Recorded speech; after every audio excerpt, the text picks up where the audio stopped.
Okay, looks like things are probably live. So I've spent a few more days here working on some of the procedural building stuff. Um, and I've definitely made some pretty good progress doing uh holy shit. A whole lot of just experimenting with different ways to generate buildings. I think I've been maybe trying to build buildings that are too diverse in terms of like what amount of things can or will spawn for any given building type. So I think what I want to try and do here is spend some time making some simpler building generators that have a more consistent look to them. Like these are all pretty interesting, but part of the problem I've realized is that the more rules I add to how the buildings can be built, the harder it gets to think of every variation of how things can get placed next to each other. And very often I've found that I will end up with buildings that have rooms that you can't get to, or like just small little strange issues where I'll get like one tile out here, or like separated from the rest that is fully sealed in with no doors. And it's been pretty tough because PCG seems like it's meant to be used constructively, like you're only meant to, or the PCG framework in Unreal seems like it's really meant to be used for stuff like building and adding and adding and adding to it, and not building, checking and testing, making sure what you built so far is good. If not, rebuild, try it again, test it again. There might be a way to do that using subgraphs, but I still am having trouble figuring out how those work, and I'm kind of hoping that as 5.4 comes out, we'll have a little bit more explanation on some of that stuff. But so far, the generation process has been pretty cool. So I want to try and just start making some simpler, small buildings that have very, very small rule sets for what can be placed in them and how it can be placed. And so then I can start populating a small little town here with some kind of different building rules and some different little street placers and stuff. So I think let's start off here by doing a really basic house with like one spare room, a couple doors, and a couple windows, and then maybe a closet or something inside. I don't know, something like that. So let's maybe go PCG graph, and let's say house wood.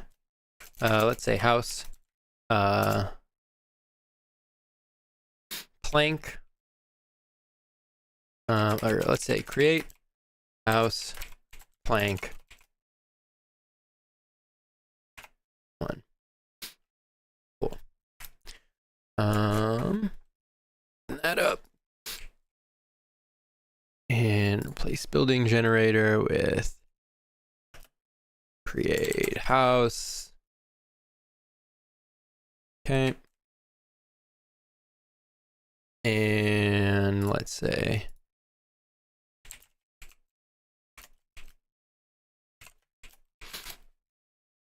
okay. Now get actor, and then we'll say I just want to get a single point, and we'll say make this a reasonable size here. Yep, cool. And then we'll go subgraph create, say, well, let me see what a 3x3 looks like here in terms of size. I think that's pretty reasonable for a first house.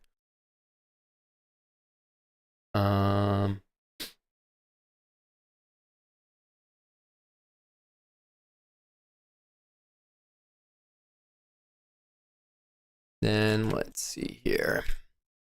I have our room grid, and now let's say create a subgraph, create floor, turn that off. Now, that's something I hadn't quite considered. Oh, that's actually cool. That works perfectly fine. Okay.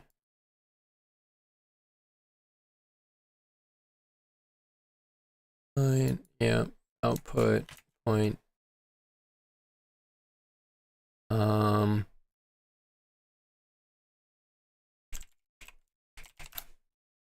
Say out floor grid.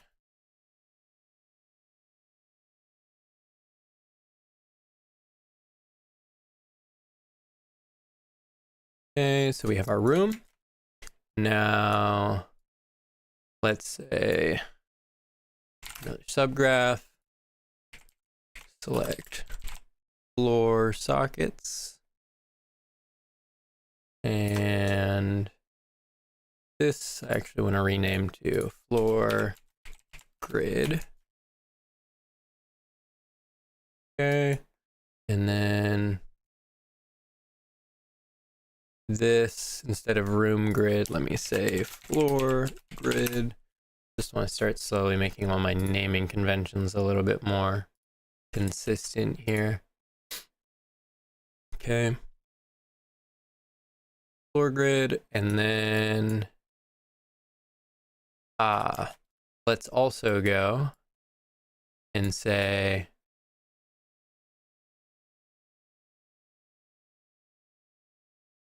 so I could use the front door as always the front door here in the middle, but I don't necessarily think I want that. I think I do like the idea of randomly picking a front door on the front wall.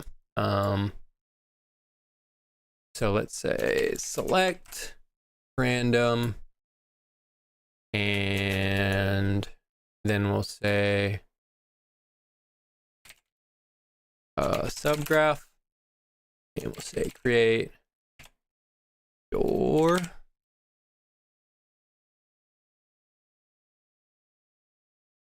Okay. And now say instead of created doors, let's rename this to outdoor grid. All right, and then let's go outside the selection, select random, or no, let me say noise, and oh, there's a transform. One of these is not right because those should be different values. Let me try debug here. Okay. Tags. Okay, whatever. Yeah, select floor sockets.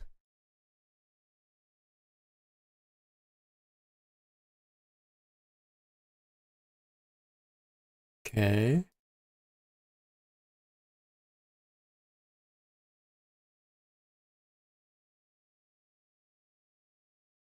Okay.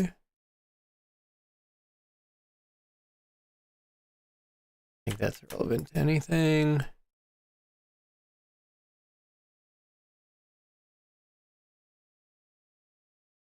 Scale tile doesn't have a problem with that. Select floor outline maybe.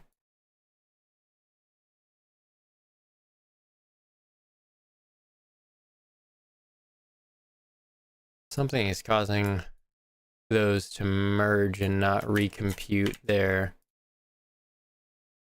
shit. really annoying.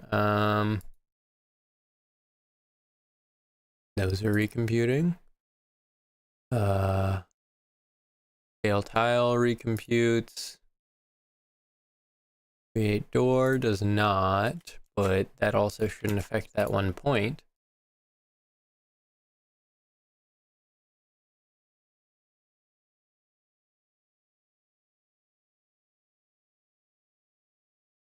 Rotate tile recomputes. Okay.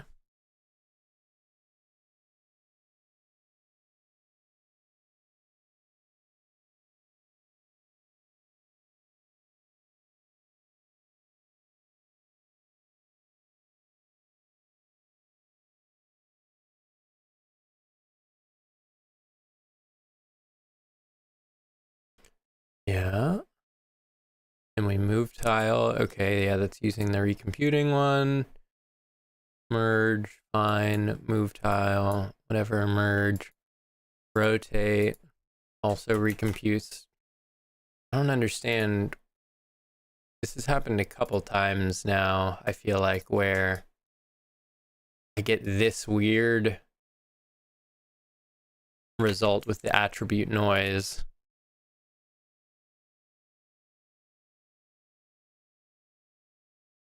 Where it makes them both, or like anything that goes through it, the same.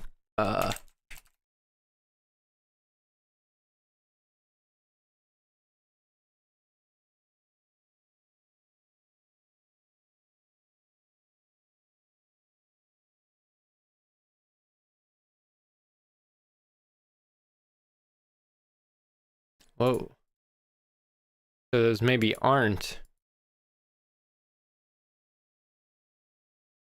Are they not? Was that just... Oh my god, I think it was just pure chance that those were almost the exact same generated on that seed. Wild. Okay, never mind. I thought I was having the same issue. A couple days ago, I was having an issue where every time I tried to use attribute noise, I would get the same noise for anything that passed through it instead of like a different individual noise on everything. So let's say density filter anything above 0.5.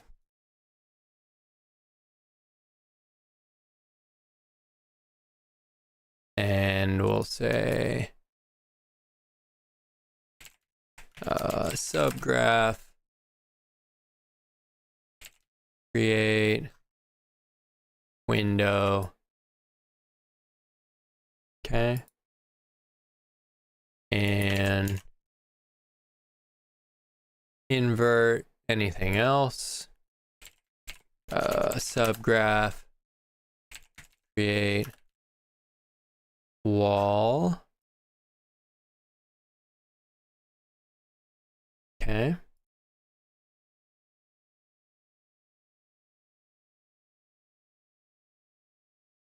Cool.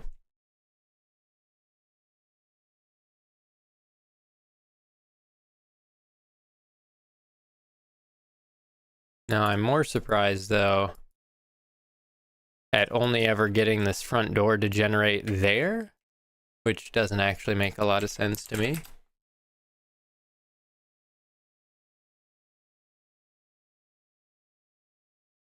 Why would that?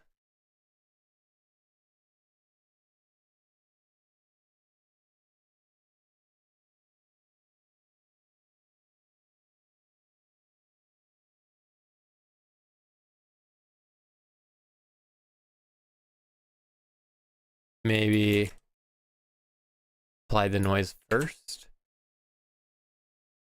I can't actually imagine why that's not.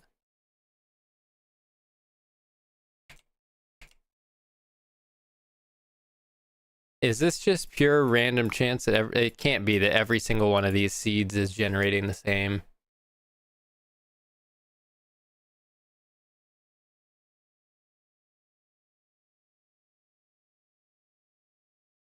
Okay. Get rid of that extra.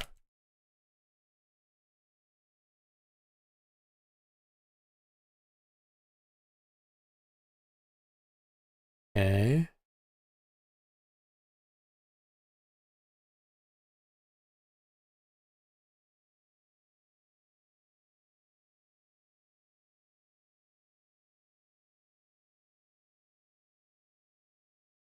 Hmm.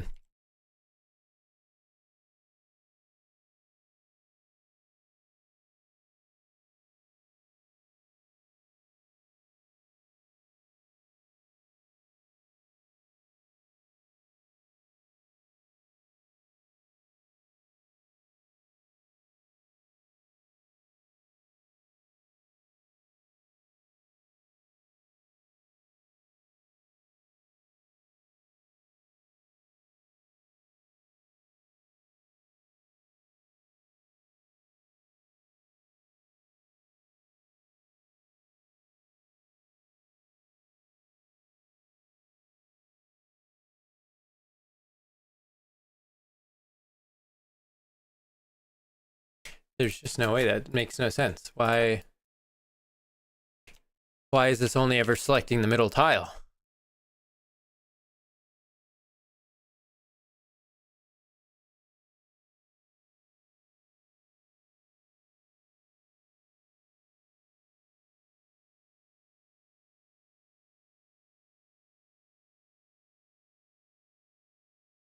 What on earth is the deal?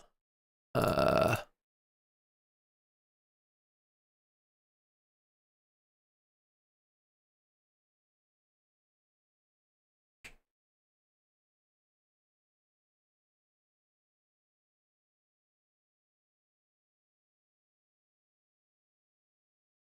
um,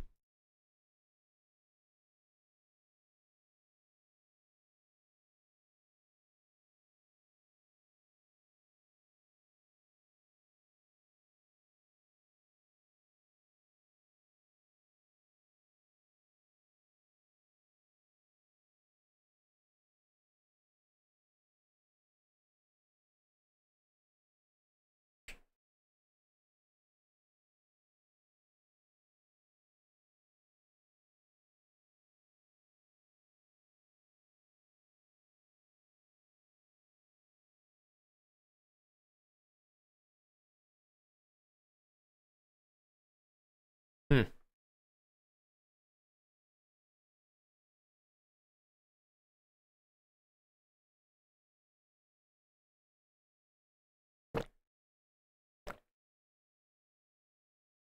Now, maybe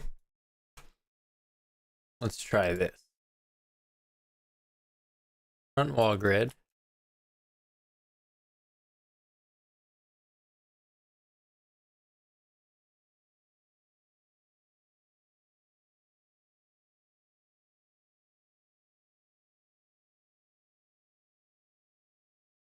Okay, so this one is generating walls sometimes there. So now if I say,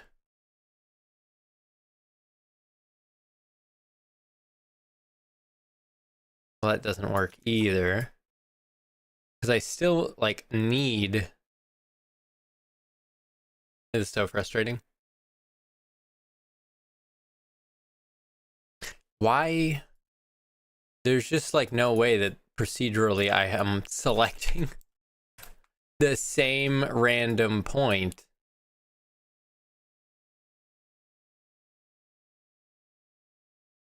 Like that just actually doesn't make any sense to me. It should not just be consistently giving me the exact same. What the fuck?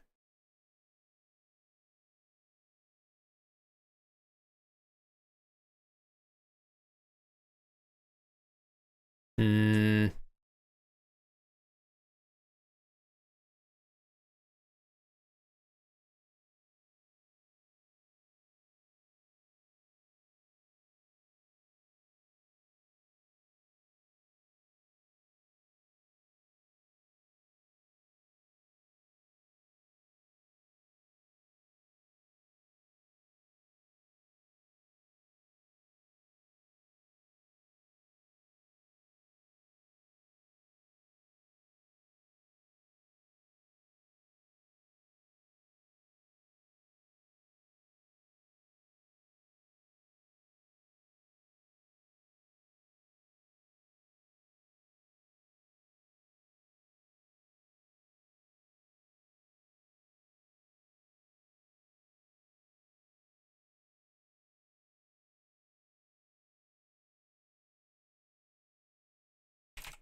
Mm.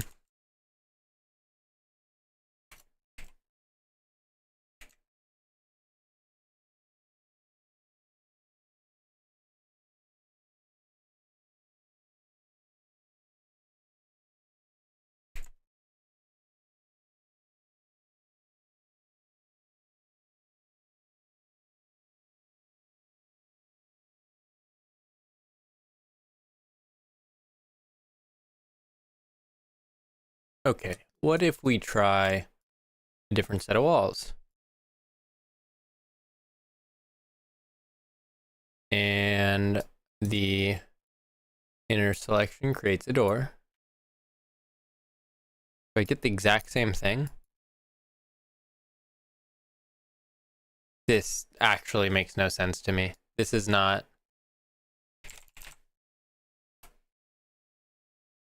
like...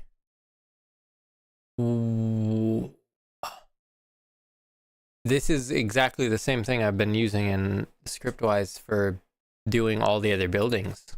Like, I actually don't understand what's causing this to... Like, if I go...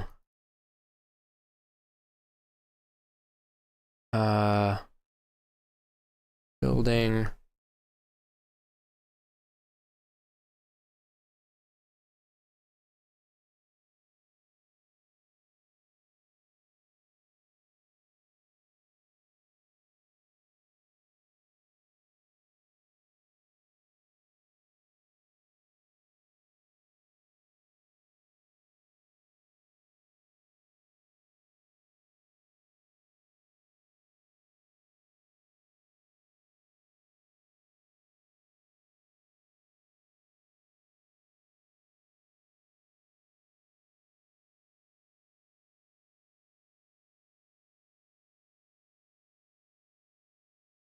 Okay, so this is obviously working just fine. And this uses select random as well. So what's the fucking deal with this?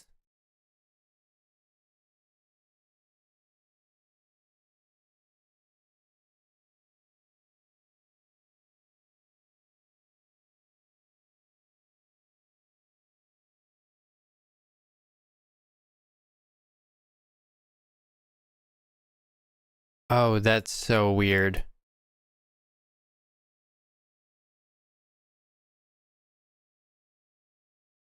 So, the seed is generating differently, but the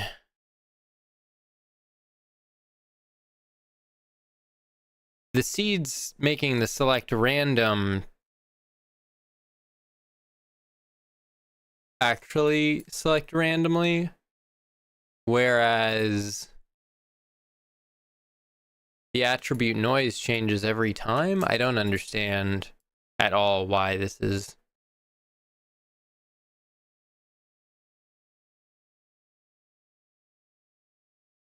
Uh,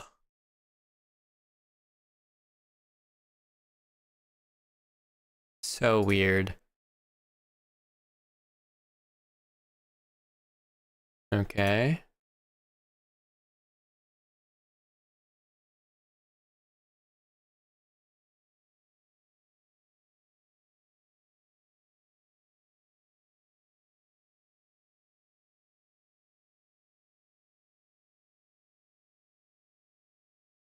Now,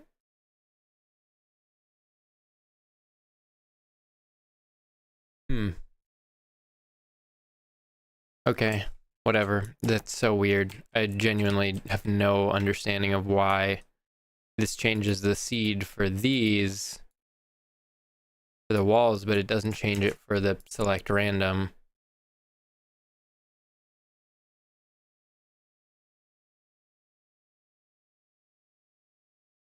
Wild. So wild. I don't get it.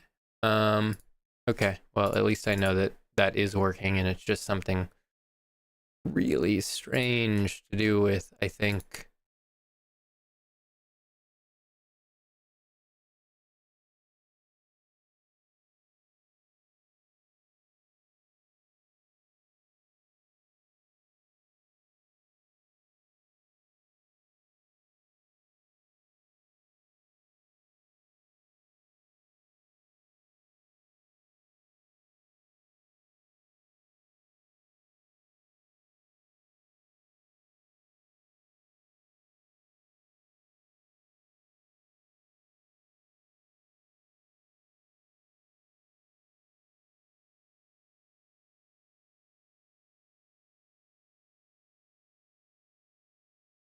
I think this is cacheable as an operation, I would assume.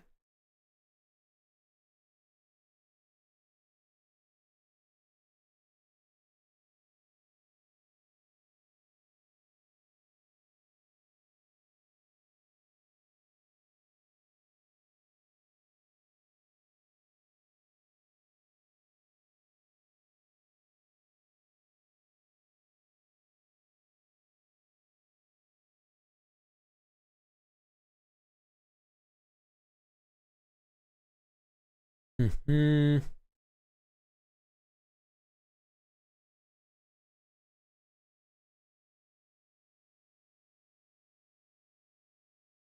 Okay, well, at least I know what is going on there, and I know I can change it if I want to. That's fine. We'll worry about that a little bit later here. So we have our front wall grid. Now let's take our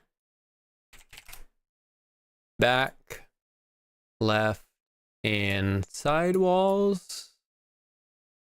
And let's say non-front wall grid.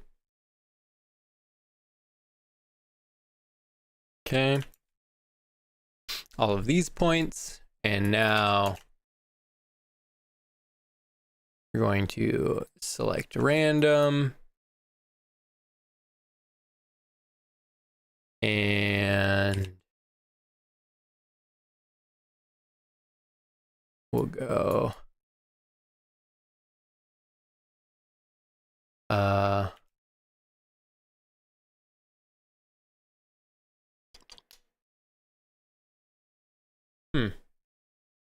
how do I want to generate this?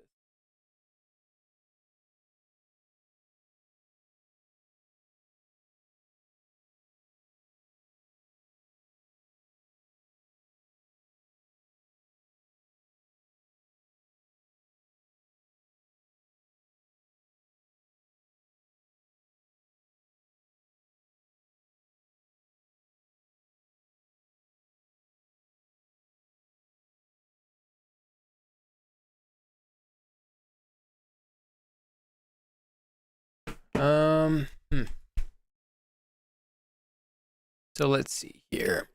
Now we take our random selected tile. Any of these are perfectly safe then to generate a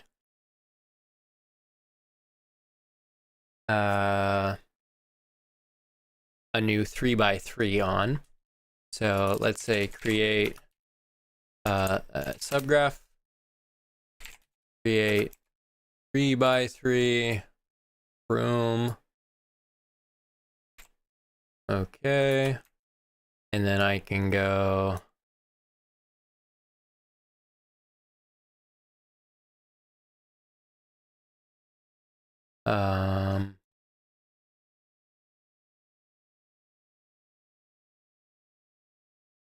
here.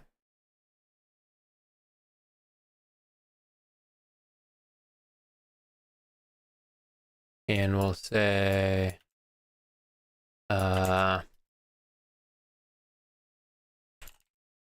guess I need to just copy over this create floor.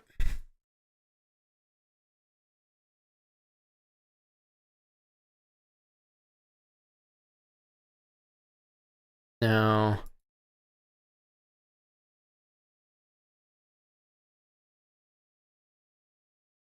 all of these work pretty well to me. Okay.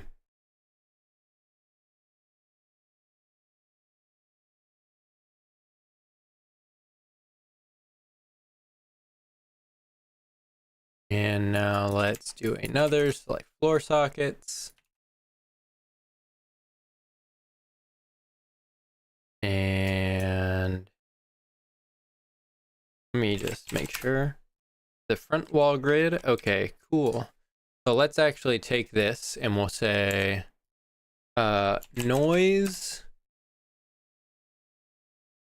0 to 1, and then let's say density filter, anything above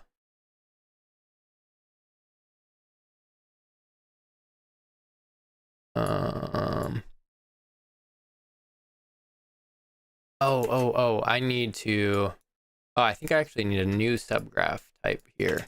What I'd like to do is if I generate a building like this, have like a chance that it just doesn't generate a wall. So like I have just like a bigger open room. I think that could be kind of neat for like some variation and would be pretty cheap in terms of like generating the room spaces and like not having to come up with some crazy variation. So I think if I do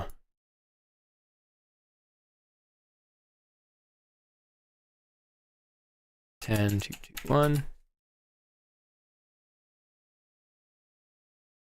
10, 2, 2, 1.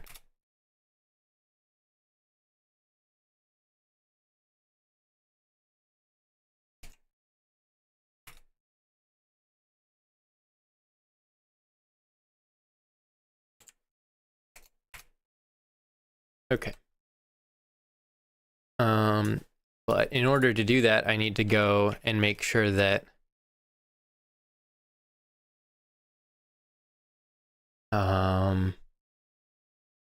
each side of that wall can be checked against whether or not it's interior or exterior. So now if I say subgraph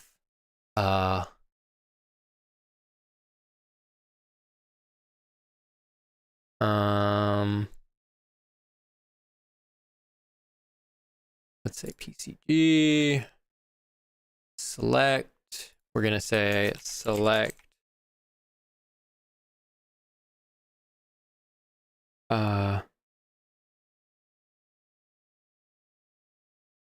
interior. Now this is kind of tough. Actually, we'll say filter interior,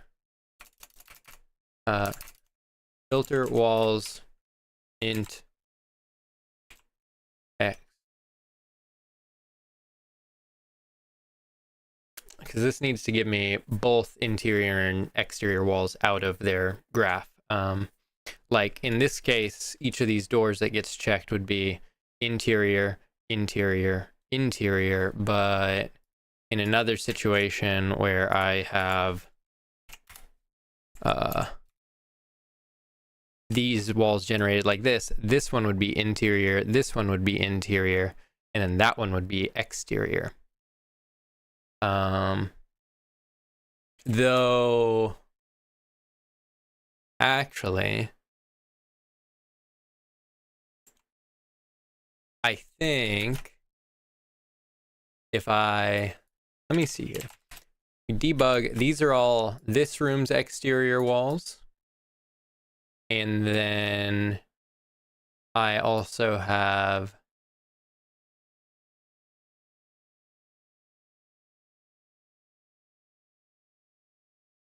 debug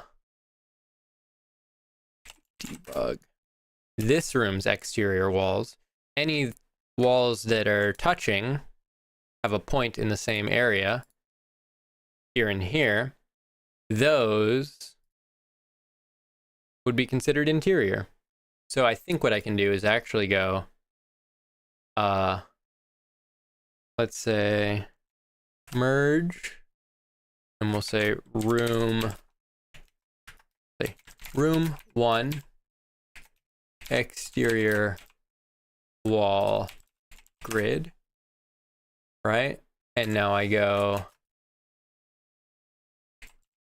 select, I need a subgraph, select points in point, and I get this as the selection. Now I should have just the interior walls. Let's go. So now anything other than that should be every other wall. Ooh, actually, my selection should be this second room, shouldn't it?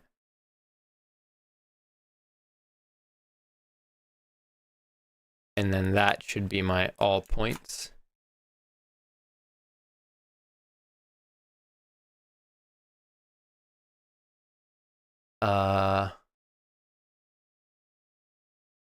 Well, it's kind of tricky actually. I think I'd eventually need to do both of these, right? Once I start generating all the walls around the building. So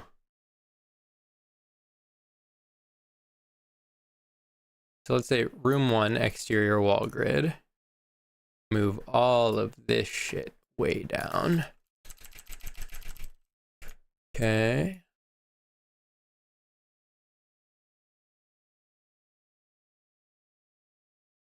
And then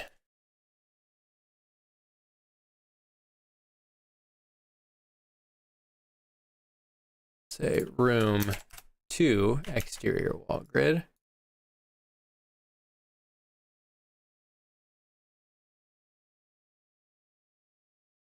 So now we'll say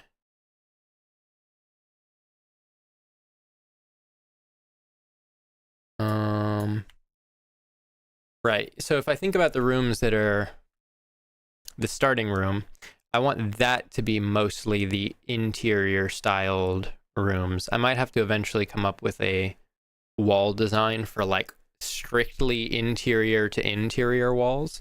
Like right now, it's very obvious that there's like a side to the walls. So like interior side has these two boards going up, exterior side is just the slats. So I think in the future, I would want a different kind of style for an interior wall, but I don't think necessarily that I need that right now. So I also think I might be doing myself a disservice by creating those windows and walls so early there. But I'm not going to worry about that for now, I think.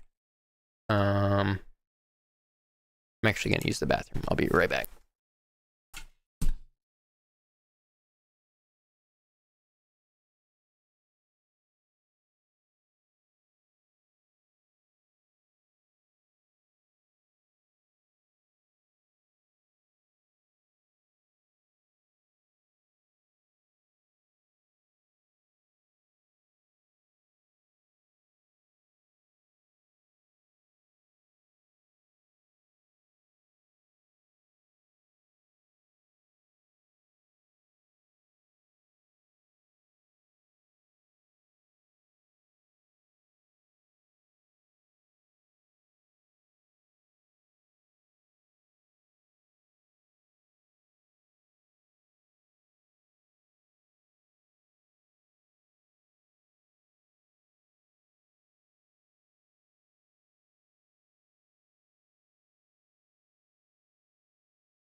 Oh yeah, I'm thinking we're back.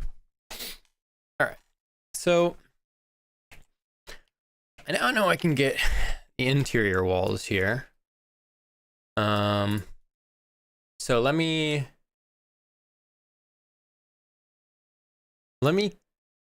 condense this into its own new little graph here. I think that would actually be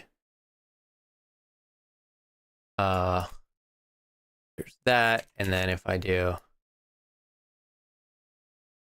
that, I'm gonna need to as well use room 2 exterior and 1 as the selection, which should give me the same 2 points there, but this should give me exterior, exterior with no doubles, right? So now I have merge, exterior, exterior, here, cool. And now let's label this guy all exterior, let's just say ext walls combined rooms. Okay.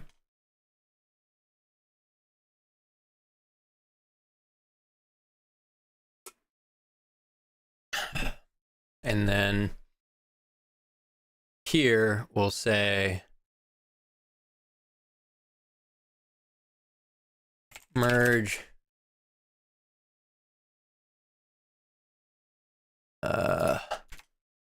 int walls rooms 1 and 2.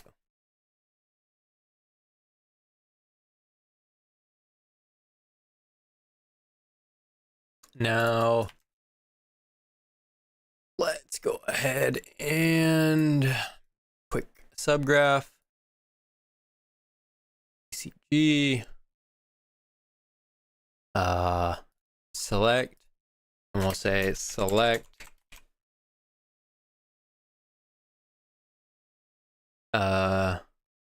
walls connecting to rooms, or let's say select connecting walls.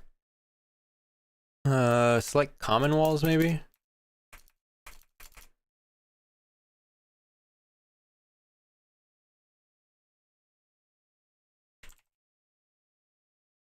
Yeah, let's say select connecting walls.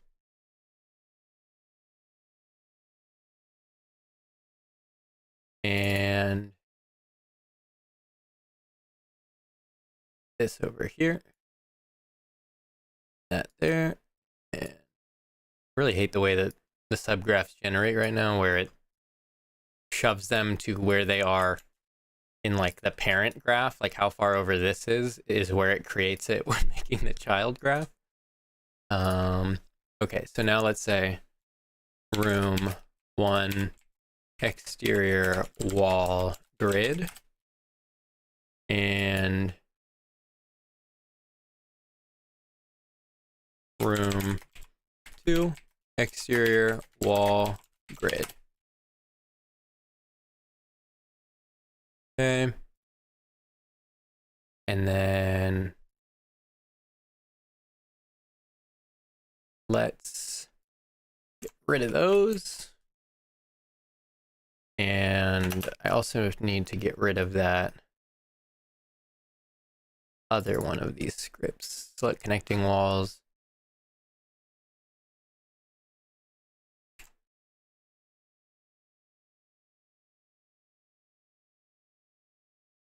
Ugh. Let's relabel this. I'm gonna eventually have to go through and clean up so many subgraphs. I've made so many in the past few days that I've been trying to make enough tools to like build stuff. Connecting walls Okay, and then let me put this up top actually. And go straight through and single, and then that's single as well, that's fine. And let's say combined exterior walls.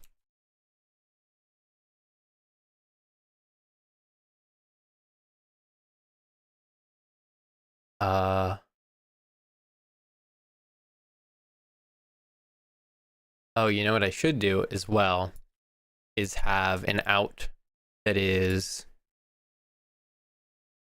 let's say duplicate, and we'll say room 1 unique exterior walls, right?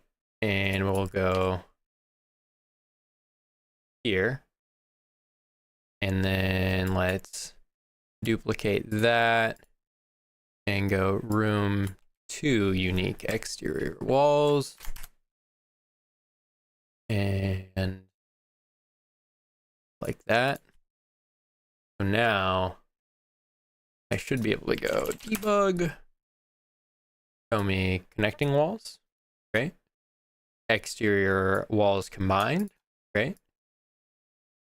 Room 1 exterior walls that are unique, and room 2 exterior walls that are unique. Fuck yeah. Very good.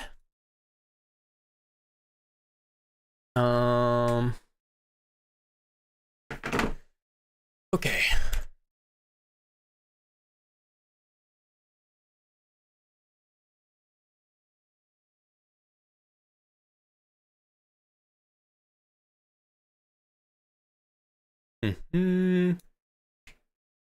Now,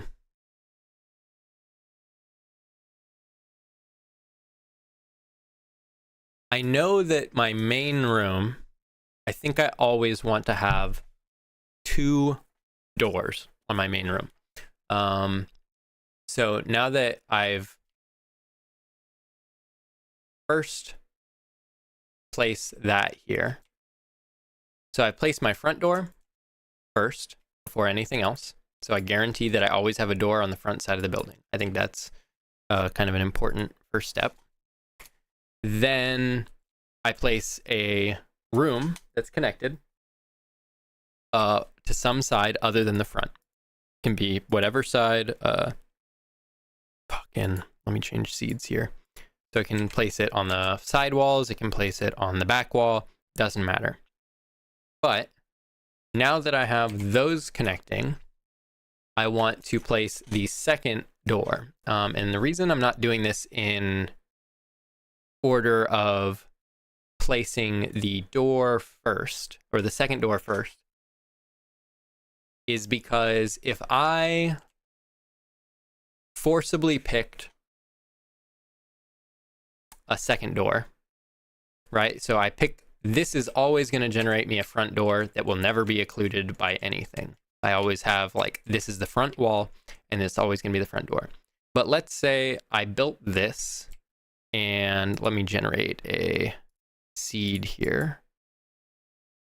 Right. So let's say before building this extension room, I actually just went and let me disconnect that, right? So instead of building that extension room, I decided, you know what? I'm going to have it pick a random wall here, or a random door, and I'm going to have it pick this door right here. This is where in the middle, right? The middle tile. I want it to place a door there. Then when I generate that room, if I go to randomly place it, and I place it here, which I'm doing, on the tile next to it, right? So my middle door, or my second door was here. Now I would have to select and check the placement of this second room before placing it, because this tile would, our exterior door that we decided to place here, would now be generated in where this one is trying to generate a room, and that would make this an interior connecting door. If I was to do some kind of more complex algorithm at some point, which I'd like to do, I'd like to have all of the eventual rule sets that I'm creating here kind of combined into like a general like house style PCG graph, where it generates me houses that can be 1 story or 2 story or 3 room or 5 room or 8 room, connected with hallways and stuff. But I kind of have to find what the rules of generation are, I think, as I go here, because it has to build constructively. I don't want to have to like build something and then check it and then remove it. So I know that if I pick my room spot next, because a door doesn't have any kind of overlap, it's just 1 tile, I now know that I have where my second room is going to be, and that I'm guaranteed that when I pick my select exterior walls from room 1, and I select, let me say, right, we do this, we copy this little functionality over, and we go create door. It picks that, and it fills all the other exteriors perfectly. And I don't have to worry at all about it accidentally generating, that's generating over that other tile, but that is its own separate issue, because I should technically wait till the end to populate everything.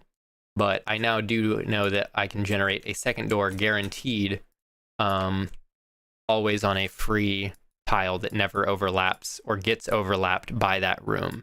It can spawn right next to it. It can spawn facing it in a weird corner.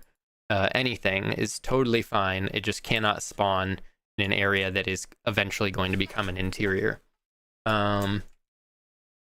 So now what we need to do is let me say merge, and we're going to call this selection is our room 1 exterior door 2, right? And then we'll also go ahead and get this selection, and I'll just throw a little merge. I think about the merges like little comment nodes, essentially. And now we'll say room 1 front, or we'll say exterior door 1. Right? So now I have exterior door 2, exterior door 1, and we can go not create both of those independently, but we could just go and create another merge here, and we'll say exterior doors, and make sure I'm not keeping the metadata.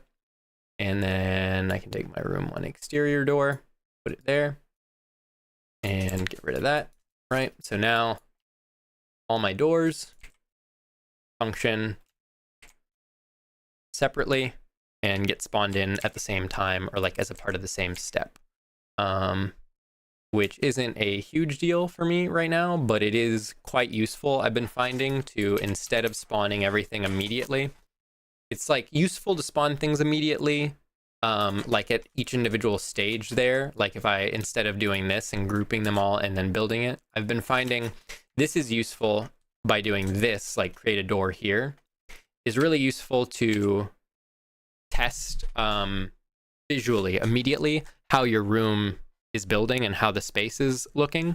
But what I've been finding is that if you are building a PCG graph and you start building lots of subgraphs and lots of rules and lots of steps that require other different tests against other cases where this wall or that wall can't face a certain direction, or this tile can't be placed next to this tile, these graphs get really big really fast and super out of hand. Like my other script, let me just pull that open real quick just to take a little look, see at how fucking absurdly awful this gets. Maybe I'll go to like the 2-story bar or something. Like this is how it gets when you just create stuff immediately. and then immediately try and use that to then make other rules, you kind of end up with these like insane webs of interconnected things, and you kind of forget where stuff goes. And it can also be really easy, I've been finding, when doing things this way, to accidentally route a node as you get to this spaghetti mess. It becomes really easy to forget which steps are coming before other steps. So as you need rules that rely on other rules to like place stuff, you can kind of end up accidentally feeding a node back into a earlier point in its own loop, and that can cause it to break really easily and just crash. And so I've been finding that saving the actual making of the models outside of like the literal process of going like, oh, it's easy to see it right now, is actually better to merge things up, and then all exterior doors get created at once in one spot at the end of the graph. All interior walls get created once in one spot at the end of the graph. Just for like organization, I find it way more manageable, is to look at one single exterior doors node and read that versus like, you know, whatever that mess was that we were just looking at here, where it's like, okay, I'm creating a room grid. All right, I need to like prune some stuff, and then okay, I have a front door place, so I'll put that into a door grid, but then I'm also making a second door at some distance from the first door, making it here. All right, and then we throw that up here, and then I'm making some porches and some porch handrails, but down here we're taking our door grid. What is this getting shoved into? Creating exterior door, I guess, but does that get used again? No, it doesn't connect to this, but exterior wall grid, I assume I was using this at some point to check something, but all right, so this is coming down into some checks. Filter outside walls for stair cover walls. Okay, so what was being made down here? Okay, that's the second story is getting created. Room corners, stairs. Okay, so this is making stairs and then connecting up here, and then we're filtering for stair walls, but the door grid is up here and gets filtered into the stairs. So you can see it just gets to be like, having to reread any of it is like basically impossible. So way better, I find, to just go like label it with a merge node like this, room 1 exterior door, and we'll say room 1 front wall window grid, right? And then we deactivate that one, and then we can go duplicate that, and we'll call this one room wall front wall grid. Let's just say room 1 front window grid, room 1 front wall grid. Okay, and then we'll go into another merge, and we'll just say wall grid. Let's say room 1, say exterior window grid, front grid, room 1 exterior front wall grid. So copy and paste, turn off merge metadata. Okay. Wall grid, and then window grid, and we'll toss these up here, and then go ahead and re-enable these for now. But now anytime I want to spawn in a window or a wall, I'm going to actually force it to feed up to here and create them all at the same spot. So it becomes a lot easier to see where things are getting created, and using these merges as like kind of ways to just pull things straight up and out. It's also partially because I think I can't use like the electronic nodes plugin for any of this, which is, I find, really frustrating. I don't understand why they kind of refuse to make all of the same Blueprint grid-based tools the same. Like, you can't use electronic grid or electronic nodes with what's the Metasound and stuff like that. I don't know why they all are like different grid-based alignment tools for the editor. It's really annoying. I hate the default rounded ass fucking spaghetti grid that it makes, and not being able to use my plugins in different tools is just so annoying. Okay, so let's see what we've got here. What's our next rule set for our house? Okay, we've got our guaranteed front door. We've got a second door guaranteed on our room 1. Now, what we can do here is room 1 exterior walls. I do need to check those, right? I need to,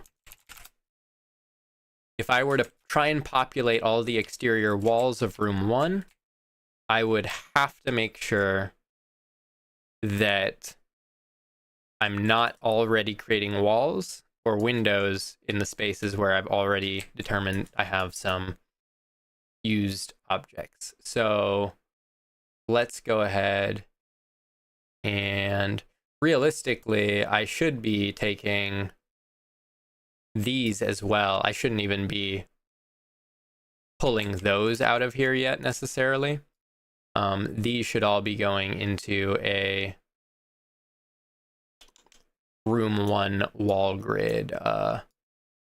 Should only be pulling stuff out of here for placement when a tile has to go down. I think that's maybe a better way to think about PCG as a whole.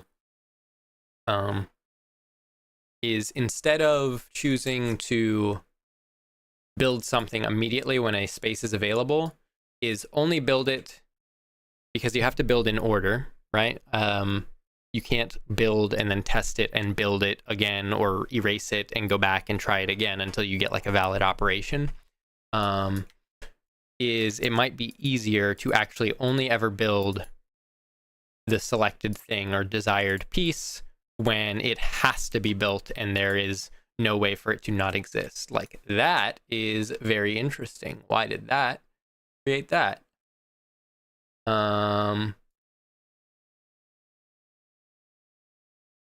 So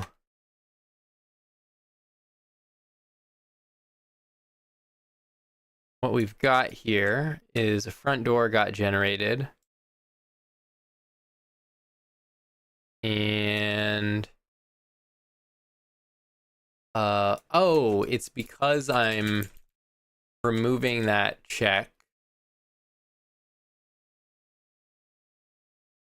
So when I make this second wall or second door, I actually need to make sure that we're not using the front grid at all. So let's go ahead and take this stuff here. Let me get rid of those, get rid of those. Slide this up here, slide this up here. Right, so I have my non-front wall grid. And this should actually be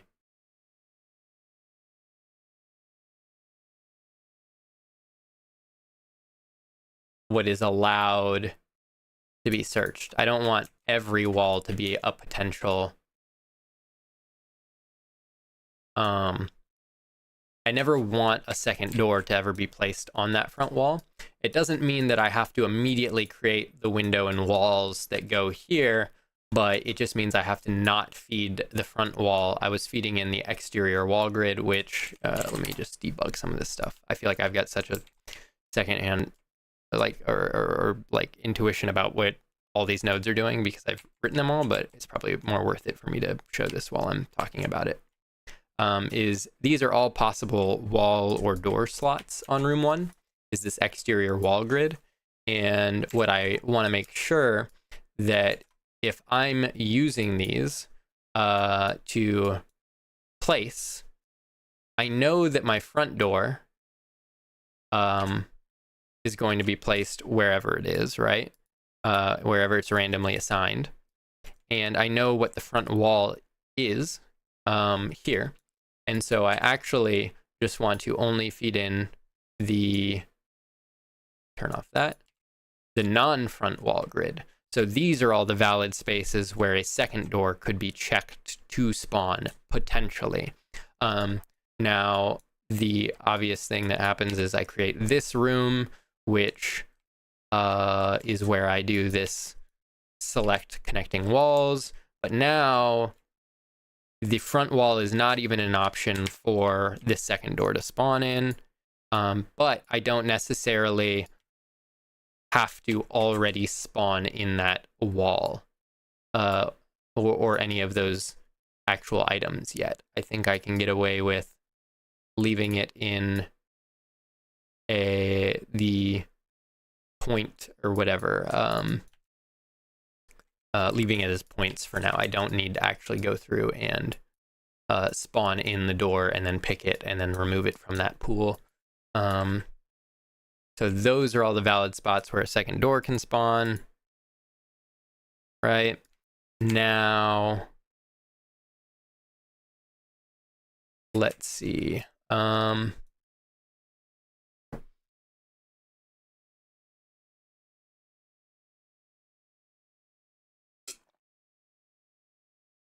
What I'd like to do, and I think there's some way to do this with the looping subgraphs,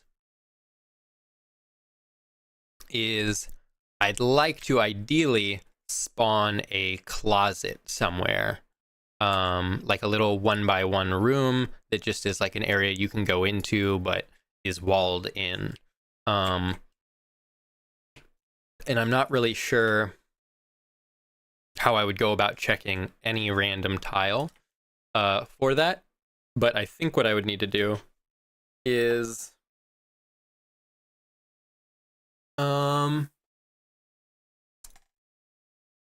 first of all, not spawn in the windows or walls yet, because windows are only going to be able to be spawned where there is not an interior wall. So like even by thinking like, you know, ahead of time, I don't, it's fine that I place the front door here. I know I'm never going to place another door on this wall, this front facing wall, right? That doesn't actually mean necessarily that the other walls on the front side of this house are available to be windows yet. Because if I say that this front wall can be a window, that means I limit my options for what tiles can go inside here. So I could never place a closet here because I don't want a window out of a closet 1x1 room. Right? So if I think about this as well, let me pull open the debug floor grid here. Let's say absolute. There we go. That's a little easier to see. And then I'll do that as well with this guy. So if I think about what could get placed as a prop on any of these tiles, it makes it a little bit easier maybe to visualize like what can go where. So like a front door can't have a closet on the tile immediately inside of it. A back door as well. Any kind of door should not be immediately obstructed by a prop of some sort, or a room, or a whatever, some kind of tile that takes up the entire thing. So that would eliminate this one here, and that would also eliminate this one here from being placed. But if I think about windows as the same thing, I can no longer place a closet here or a closet here, and that's because there's windows here. So I actually don't even want to decide yet what those two front walls are actually doing. So instead, we're going to say room 1 exterior front wall grid, and we're just going to take these and put them here, right? So I know I'm spawning walls in right now, but I actually don't even need to do that. I could disable those. So now I know that I have those two are free walls as well, more or less. So what's our next step here? Room 1, exterior, door 1. So I know that this is a wall that is not being used yet. And I think part of the struggle of this, a lot of it, is that it gets really hard to keep track of what is and isn't being used and what can and can't be placed where. Because like you can see, like right now, if I go up to here, I can debug, oh, I have 2 free walls here. So if I say, you know what, I do want the ability for these to be selected in terms of our, what is it? Our door, exterior grid, non-connecting walls, select random. Yeah, like if I wanted that, either of these to be selected for more door potential, and then they do get selected, I have to like feed them back up and out of the way so that I remember I can use those later. So this is free to be used. Let's get rid of that, and we'll keep wall grid here. And then here we'll say exterior door grid, and place that here. And we'll go interior door grid, and we'll go interior wall grid as well. And maybe I'll group these wall grids next to each other just for legibility's sake. And this will be exterior wall grid. And we'll place that there as well. So now, let's see.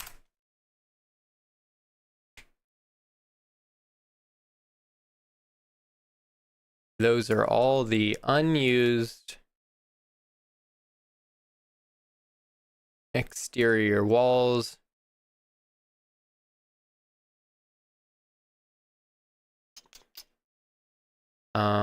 Oh, you know what? This might be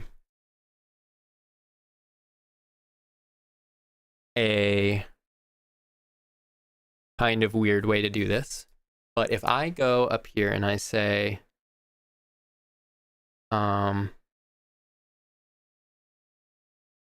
merge, and I say this is going to be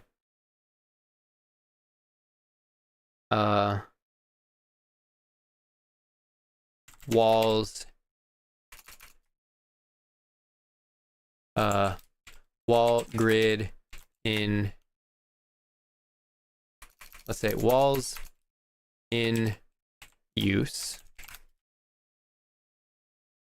or let's say occupied. And then we'll say we have occupied walls, and then we need occupied floors. Okay, I think this might actually be a really simple way to keep track of this now. So room 1, exterior door grid, exterior door 1, we can go merge, and this can go into room 1, exterior door 1, and go into occupied walls, right? So I know that that is occupied, and we can then go, let me just copy this over here, right? And take that, put it there. And then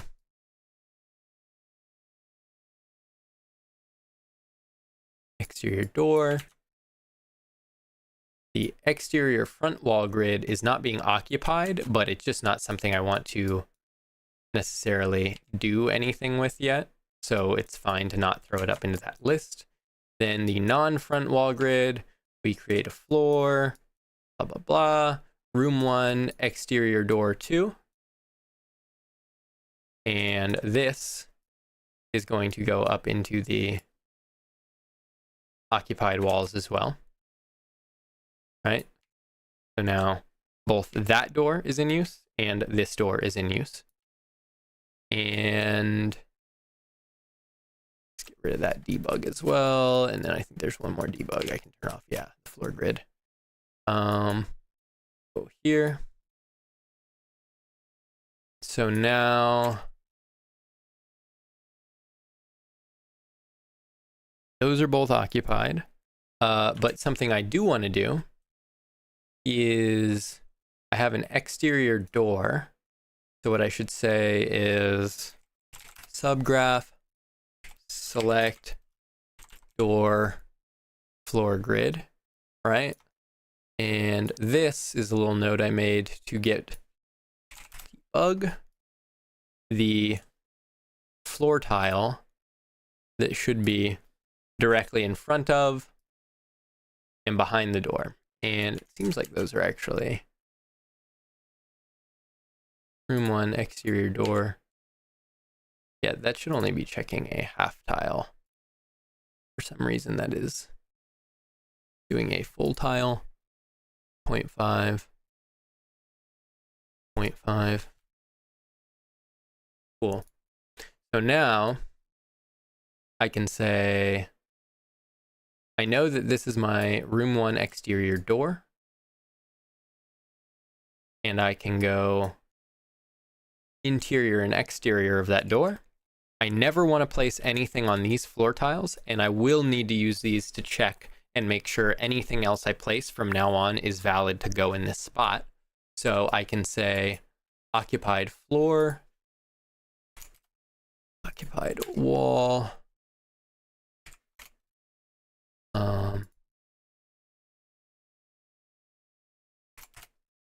and we'll go occupied floor. And this is our first case of occupied floor tiles. And we will connect that to there. Okay. So now I know whenever I have occupied or things that need to check if a floor space is occupied, I can just go pull down from that. I think that seems like a pretty good way to handle lots of rules as this expands and gets bigger. So now we've got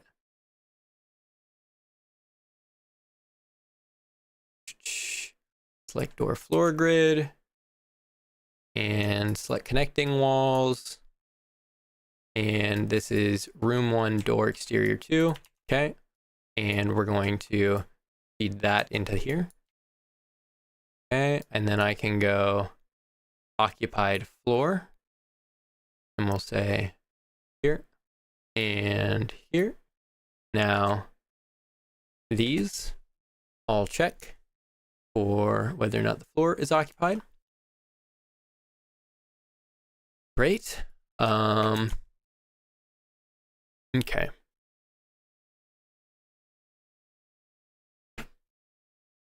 So now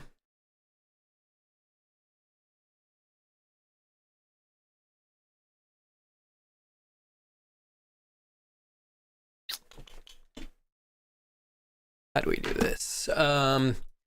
What's the next thing I'd like to generate is a closet space somewhere.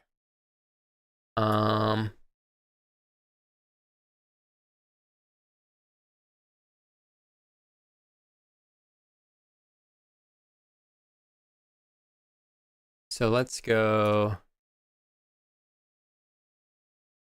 exterior door grid and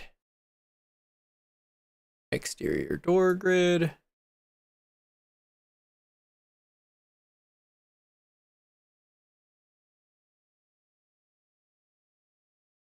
Okay. And then exterior wall grid.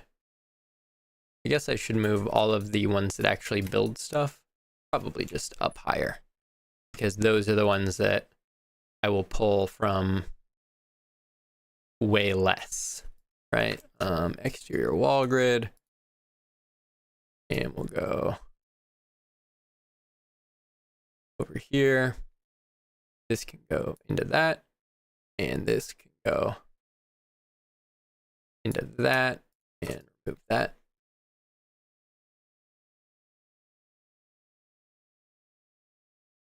Okay.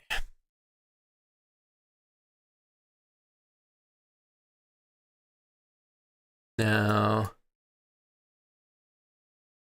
occupied wall, occupied floor. These all down. These all down.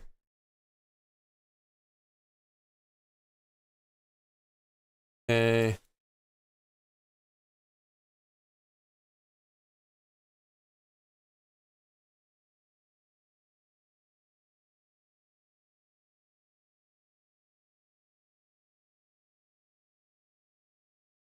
Okay.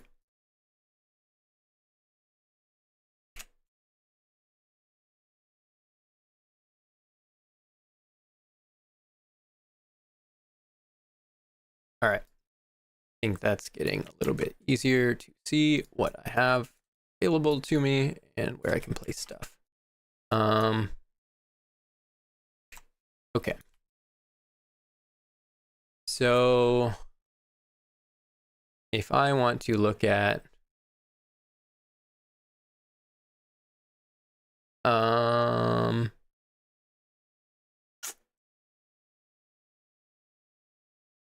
what do I need? I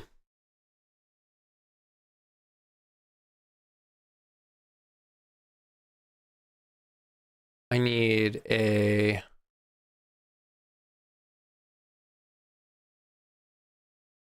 actually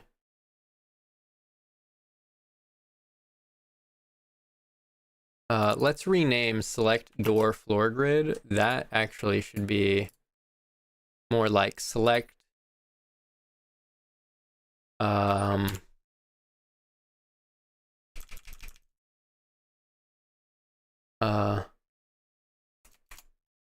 select floor grid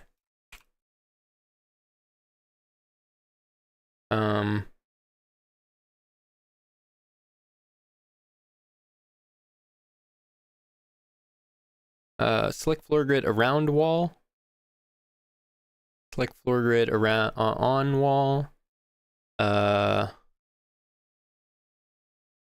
select floor grid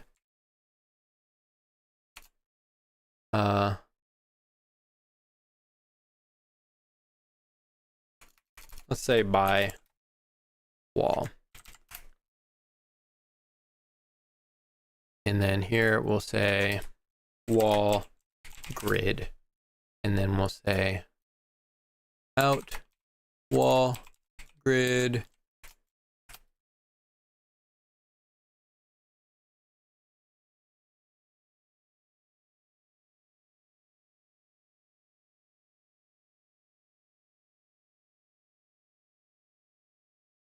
Right. Sometimes you just get errors forever here. And then we'll say floor grid int floor grid next.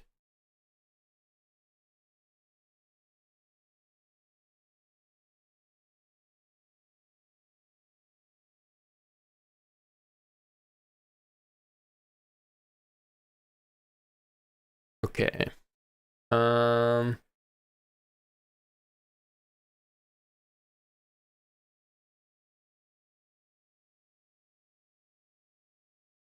Actually, select floor grid by wall should have a wall grid. Let's duplicate that, and we're going to feed it as well a floor grid, and we need to check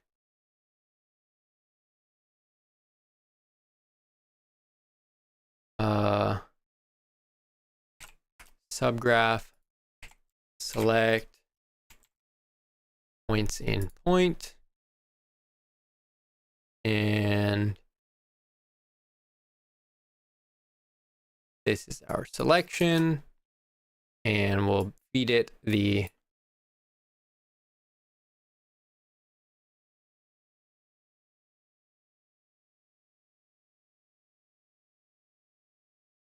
and so now if we feed this a floor grid, what I should get, which is here, right? And I say floor grid, select points in point, and we go, that's all points, that's our selection. Inside selection, debug, great. Anything interior that's touching is an interior grid. Huge. Step one. And then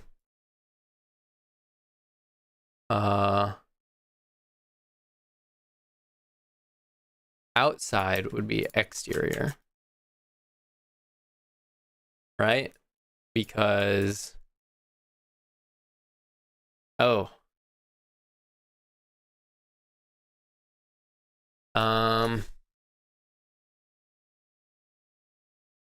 I guess this would be more like, okay, let's think about that in a second. Let's just do this as well. All points, selection, all points, selection. Oh no, this is our selection. So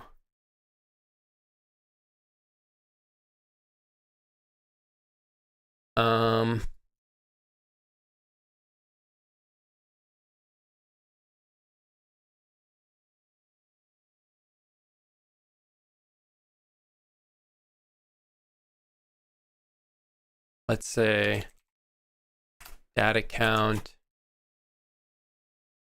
is compare less than or equal to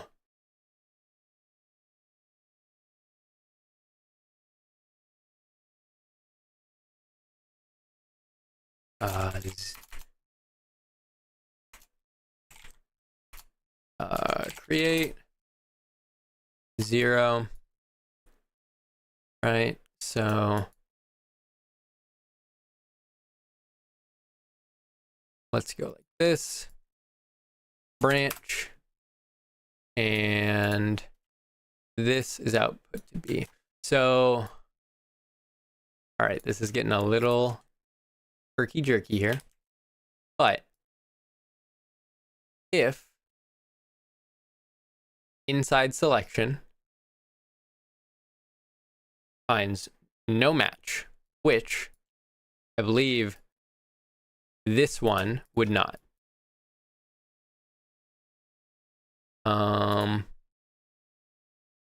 Right? So this exterior tile should not find a match ever. That would be an exterior door tile and so you can see here, house, plank, whatever, this is not finding anything. So our data out is 0. And this one here should find one single tile. So if I feed that into this, I believe we should get, maybe not, or is this the wrong one? There we go. Right? So that, this one is landing on one tile from the floor grid. So that means that this is an interior floor. And we go like this. And we go inside selection, data count, and go here. If data count is less than 0, then this is an interior, and if not, it's an exterior.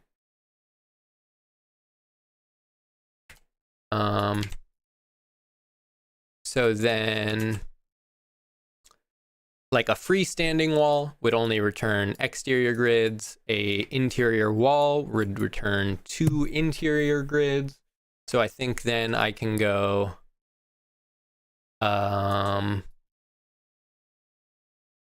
maybe do something like, how do I organize this a little bit better?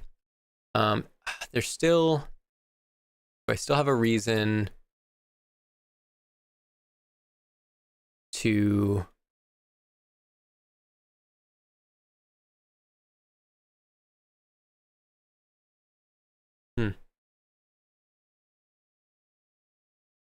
let's not worry about that right now. So exterior floor grid, out wall grid, debug.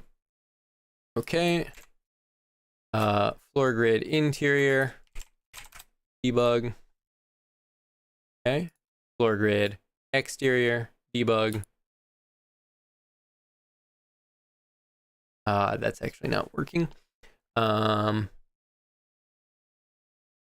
right, because it's an exterior tile. So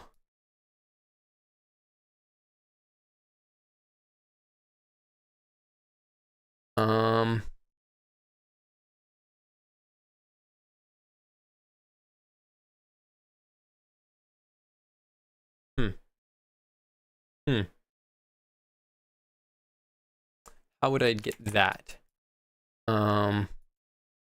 So I know that this tile will not actually be touching anything in the floor grid. So its data count is 0, right?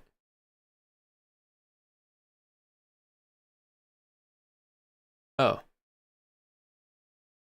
All points. Let me as well, I'm gonna go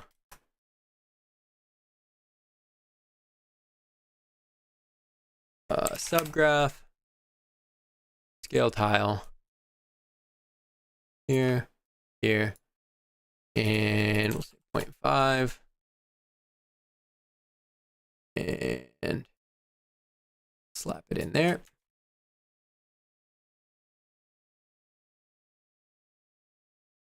That's 1, that should be fine as well.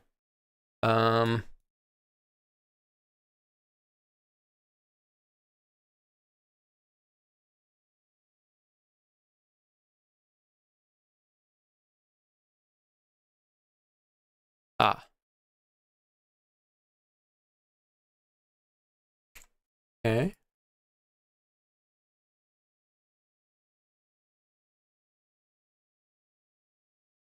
That's extents, but why is that scaling so weirdly?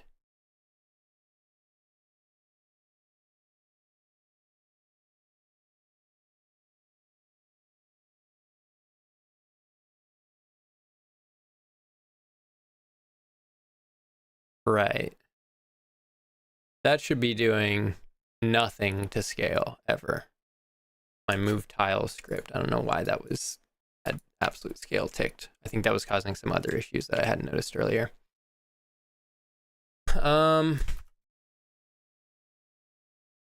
Select floor grid.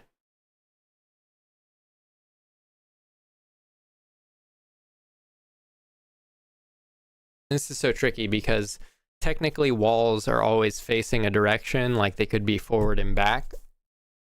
So I need to know, like doors have a front side and a back side, right? Like here's the front of the door, here's the back side of the door. And that is different though from a walls, if this is an interior floor grid or that's an exterior floor grid, or if they're both interior floor grids on either side. I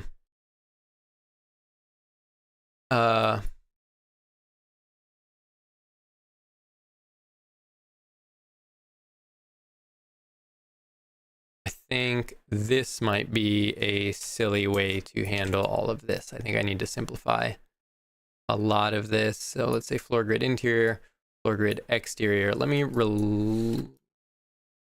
Let's get rid of this logic here. And I'll leave it in here for now, but I'm not gonna use that. I actually just want to floor grid interior, floor grid front. Oh, that's actually floor grid back, floor grid front.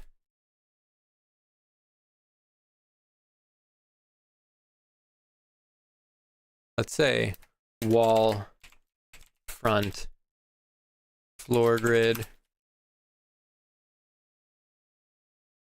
wall back floor grid, right?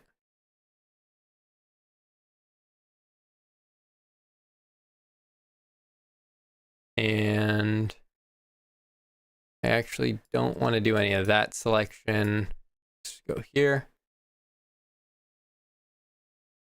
And get rid of this.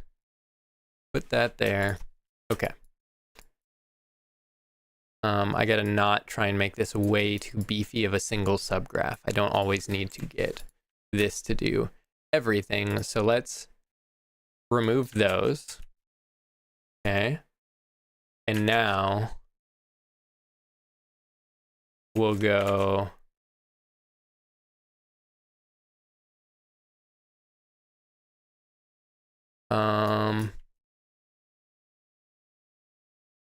so select floor grid by wall.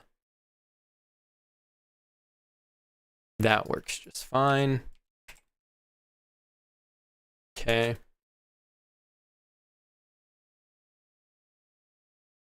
And now we should say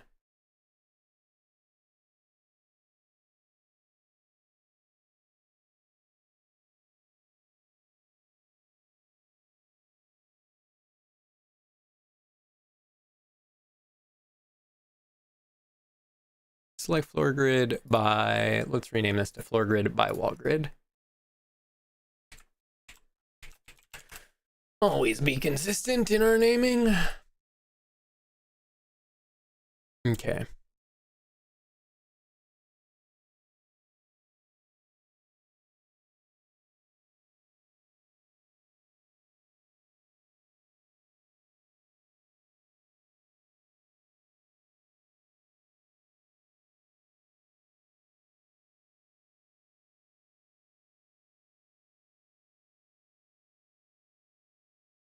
Okay. Now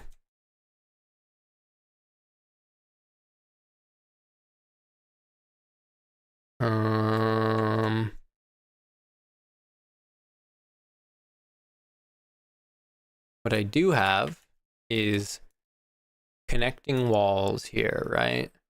So if I go debug and go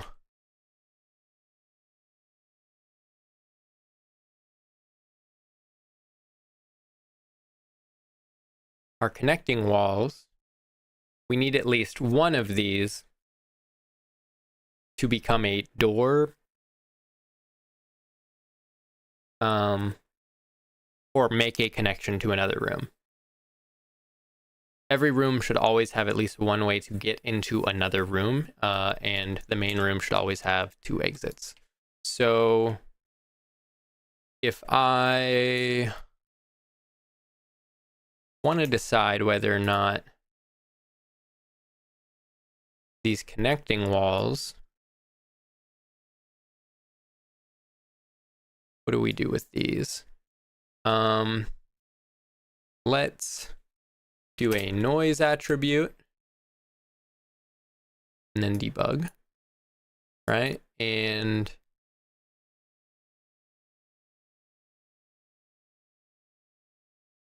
say, wish I could make it like, is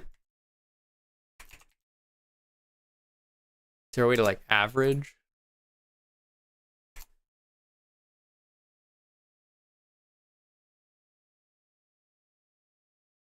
min, max, add, multiply. So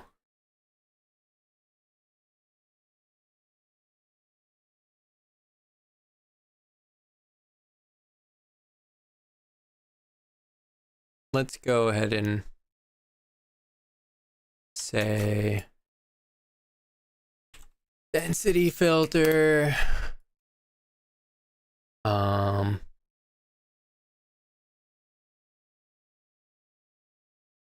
0.5 to 1. Okay, so now if I generate a different seed, I do have a wall that's been selected. All three.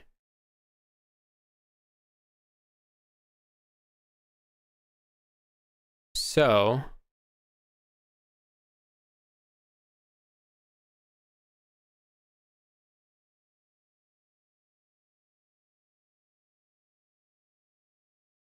what I'd like to do now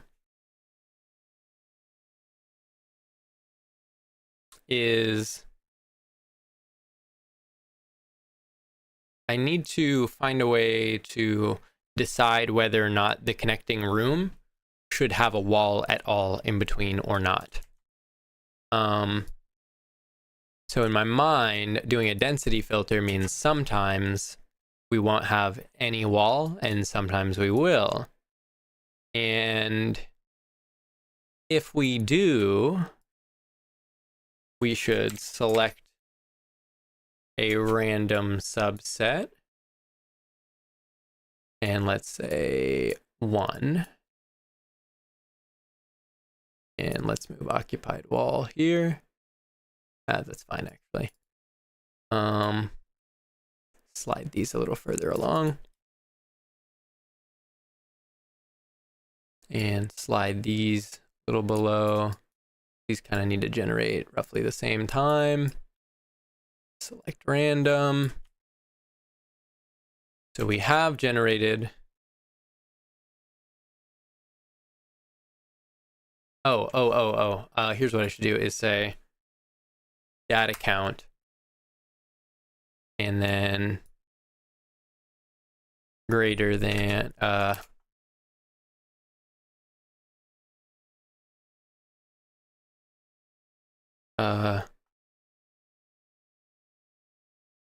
what do I need to do? I need to make coffee is what I need. Data count, compare.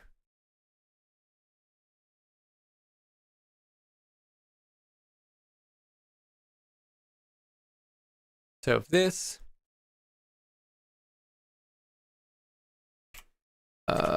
equals 0,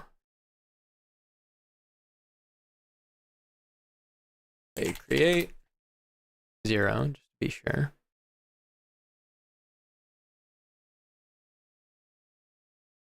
Then we should branch.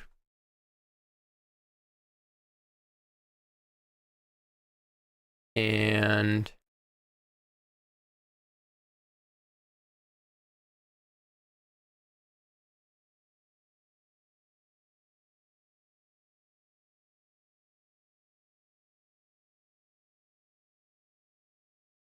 not actually sure that's a good way to do that necessarily. So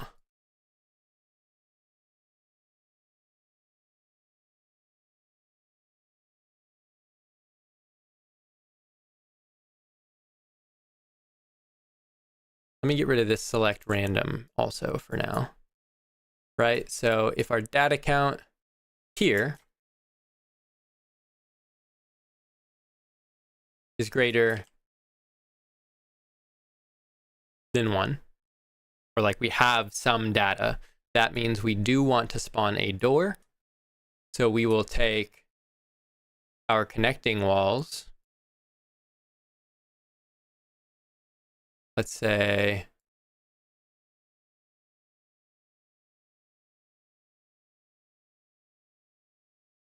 merge. I don't need to merge that here. and then we'll go output these to B.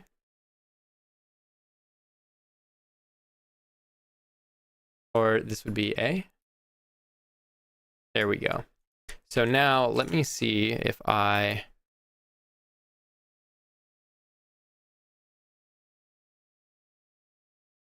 can generate one. Let's actually also make this density filter a little bit higher. 0.75.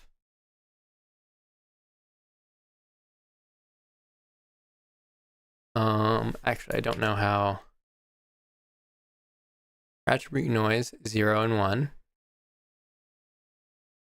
And then we filter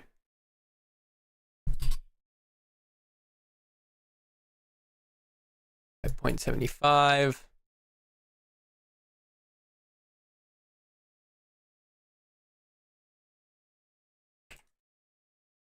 Right.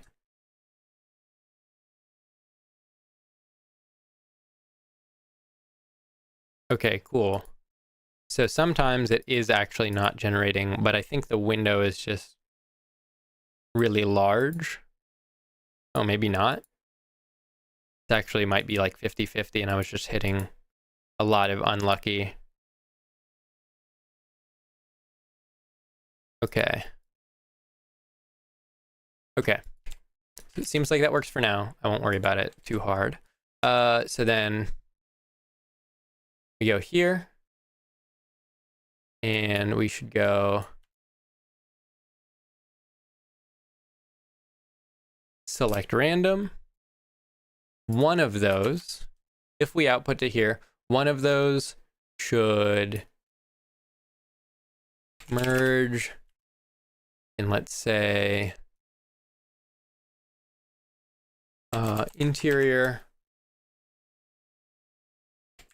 door room 1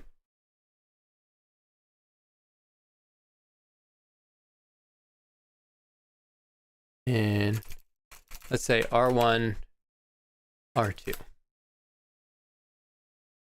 So there's the door between room 1 and room 2.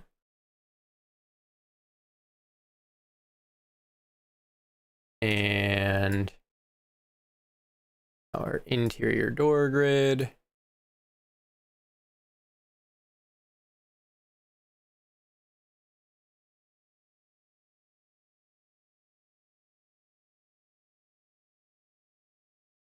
Okay. Occupied walls. Occupied floors. Interior door, room 1, room 2. Interior door grid. And then we'll say here, I think I have a interior door. Should just be the same. And then we'll also say, so we have our interior door, right?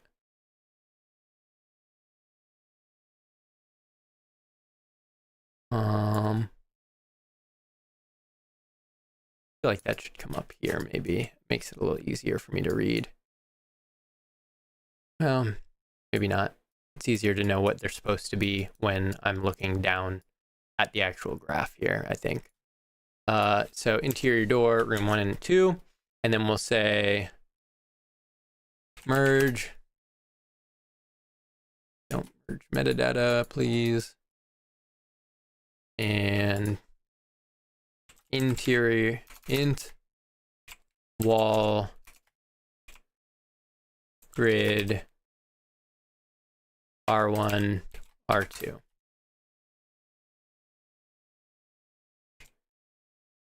Great.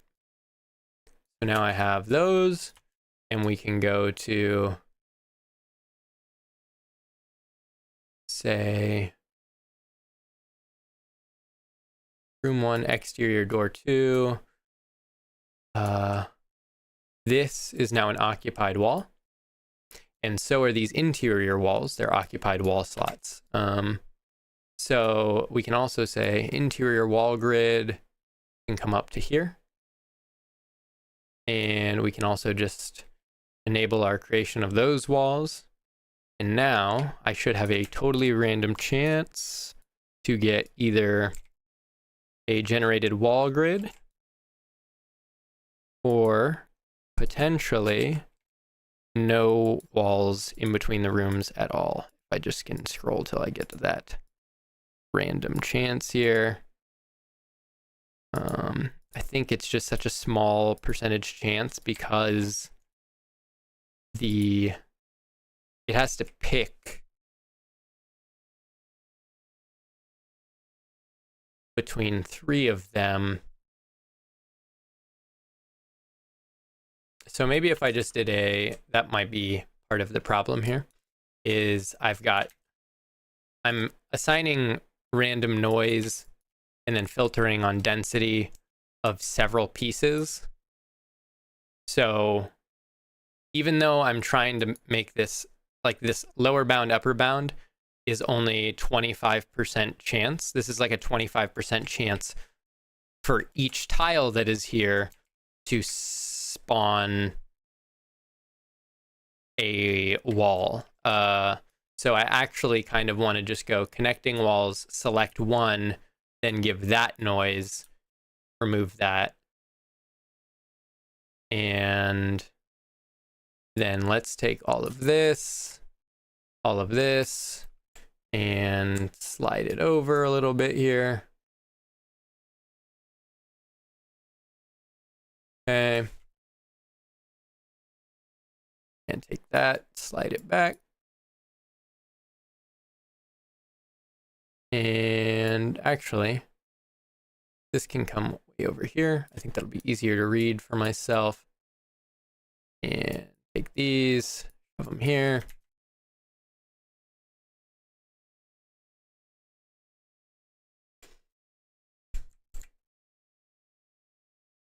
Okay.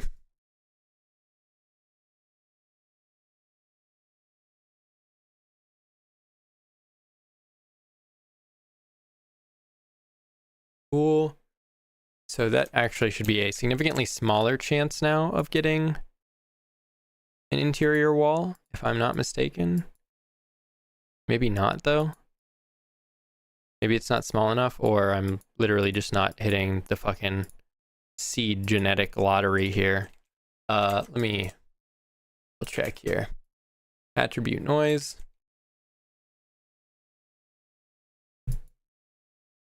Yeah, that generated over. That generated under. Wait. That's definitely not above 0.75.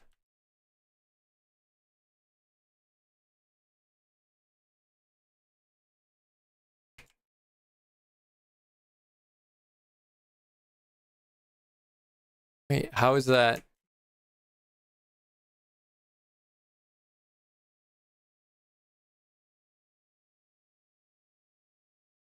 That doesn't make any sense.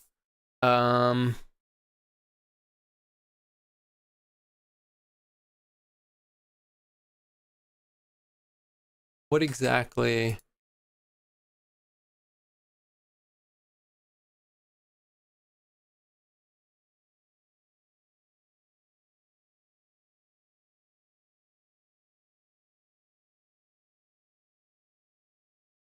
Output out in. Okay. And the density is 0.121.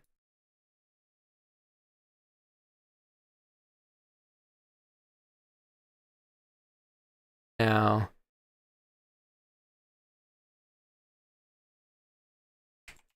density?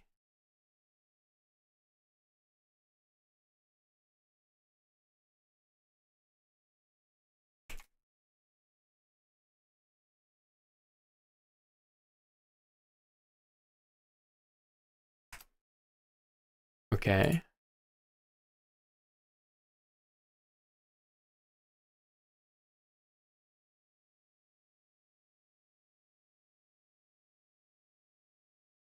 Maybe, let's say partition attribute, and then say density, or is it at density? Is it just density? What the fuck?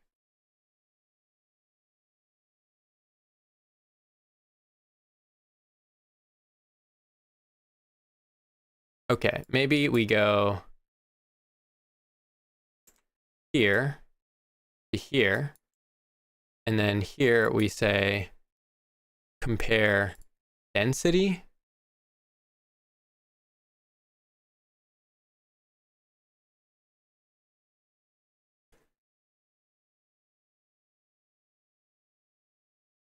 Property density cannot be broadcast to match types for input.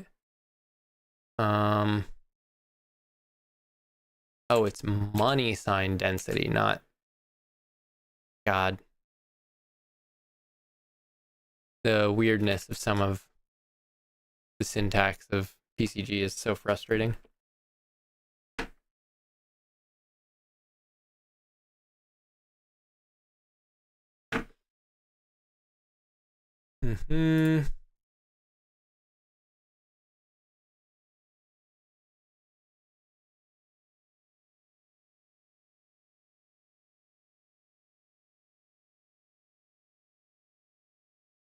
Okay, so let's say copy attribute. We're going to copy density and output density. And we'll say partition attribute. We'll say density. And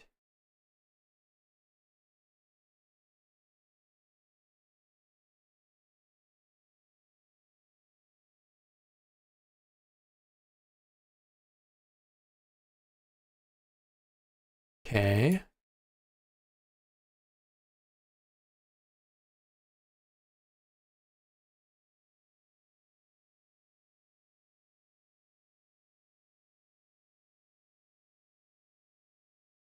And in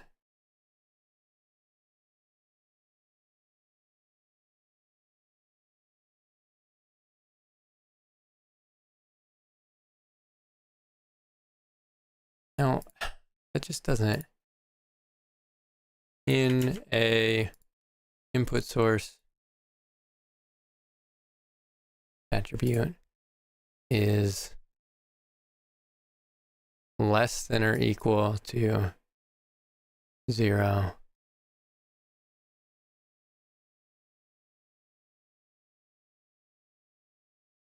Okay, let's try density filter again. And shove it in there. And last.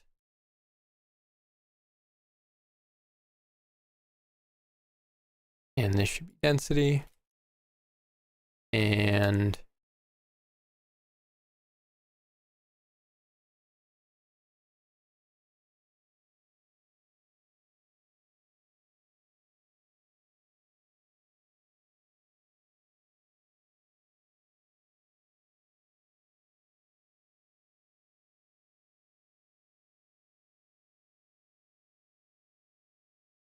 zero, 1, 2. We select a random point from there. Then we give it some noise, which our last attribute is density, 0.057. And now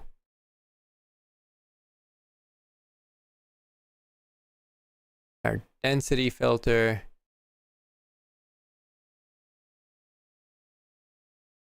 or can we just go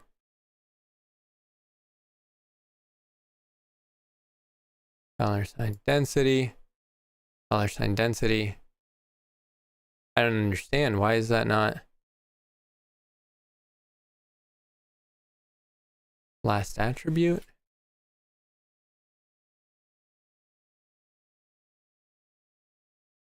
Okay.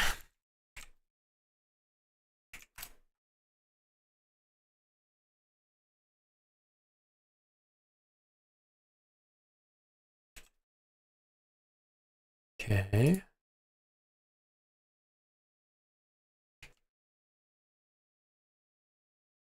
And then We do a data count.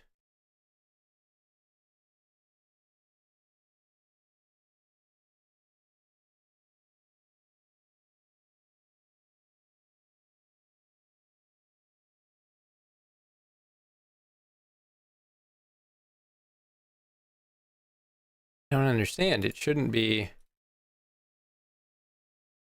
I don't understand why it still passes through the node. That's such a weird in. Oh, okay, so 0 points are going into here.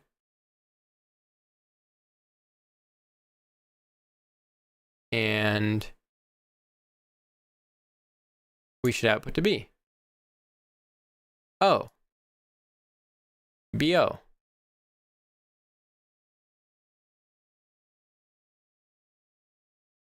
Okay. I shouldn't have been doing the compare. Was the compare like forcing it to have maybe? So now if I make this a 0.5, do we get walls half the time?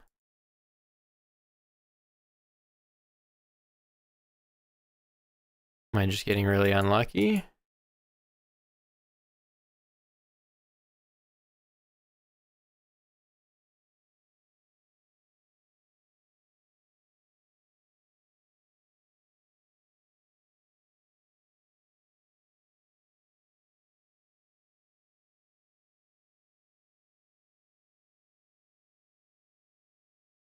Density is 0.8.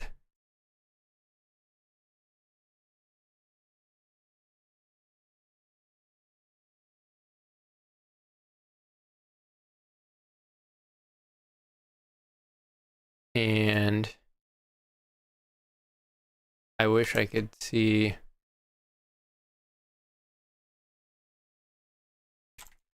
compare.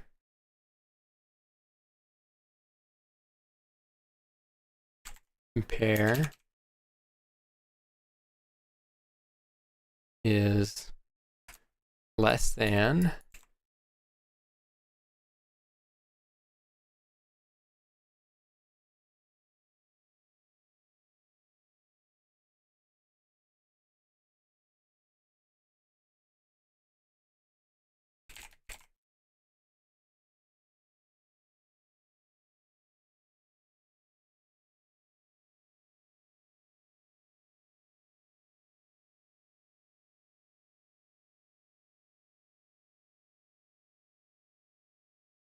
attribute noise.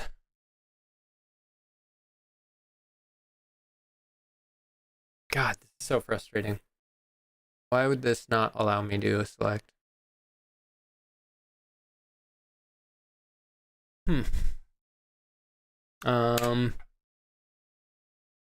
Okay, I'm gonna use the restroom. I'll be right back. I need to like walk around and grab some water.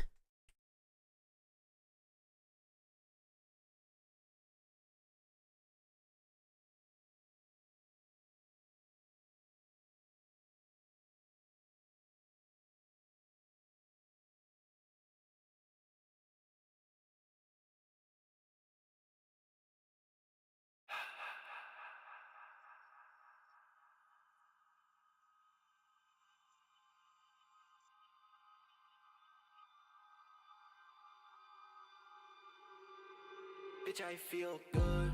Tell me how I look. Now I got some new money. Spend it in a rush. Red bottom bitch, but you know she never blush. Playing hard to get, but I know she wanna fuck. Hoes they tryna fuck with me. On the low, they don't keep in touch with me, but they don't. That's just how it go. That's just how the pussy fall. That's just how I play it. No, when the game is getting old. Bitch, I feel good. Tell me how I look. Now I got some new money. Spend it in a rush. Red bottom bitch, but you know she never blush. Playing hard to get, but I know she wanna fuck. Bitch, I feel good. Bitch, I feel good. Bitch, I feel good. Bitch, I feel good. Bitch, I feel good. Jump out of the whip, I run up on you, smell like money. Hit it, then I go, you know I gotta keep it running. Tell me that it never felt like that, I keep it coming. She said I look good, bitch, I know I'm stunning. Tell me what your friends say, tell me what your fan thinks. Tell me how I'm handsome. Tell me I'm the man, tell me I'm the one. Tell me you want plans with me when I'm done. Tell me how to handle it, tell me what you want. If you in my hands, girl, I can't do no wrong. Yeah, I can't do no wrong. Yeah, tell me what you want. Tell me what you want. Bitch, I feel good. Tell me how I look. Now I got some new money. Spend it in a rush. Red bottom bitch, but you know she never blush. Playing hard to get, but I know she wanna fuck. Bitch, I feel good.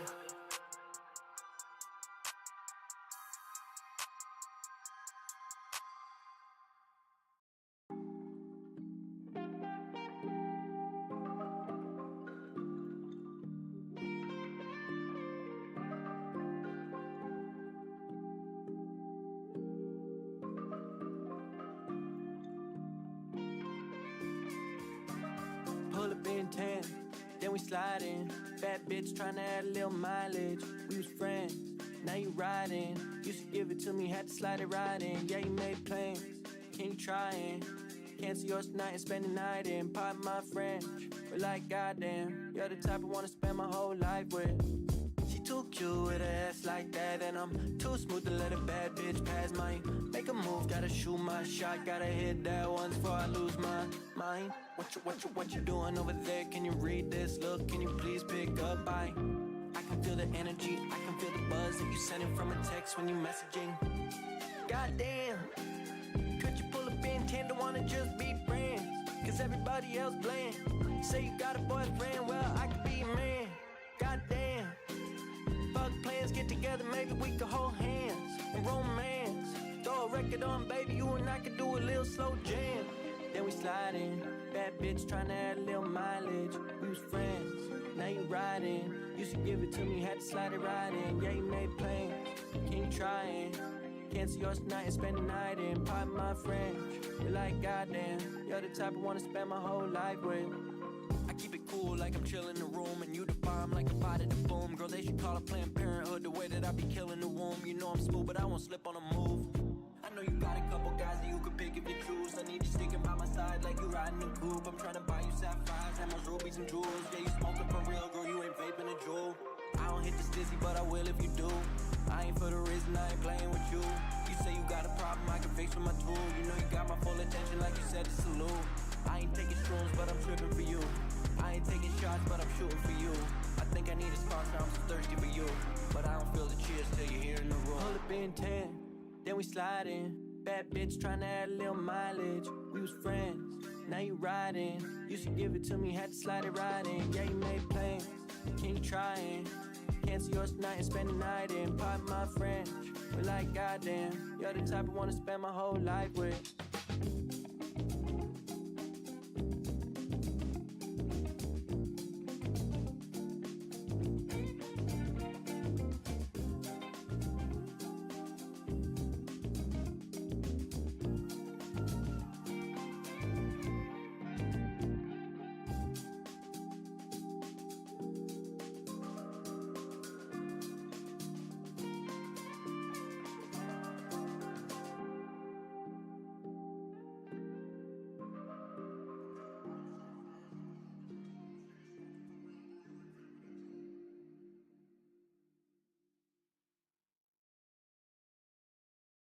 I don't care what she looks like. We don't care what she looks like, as long as she's attractive.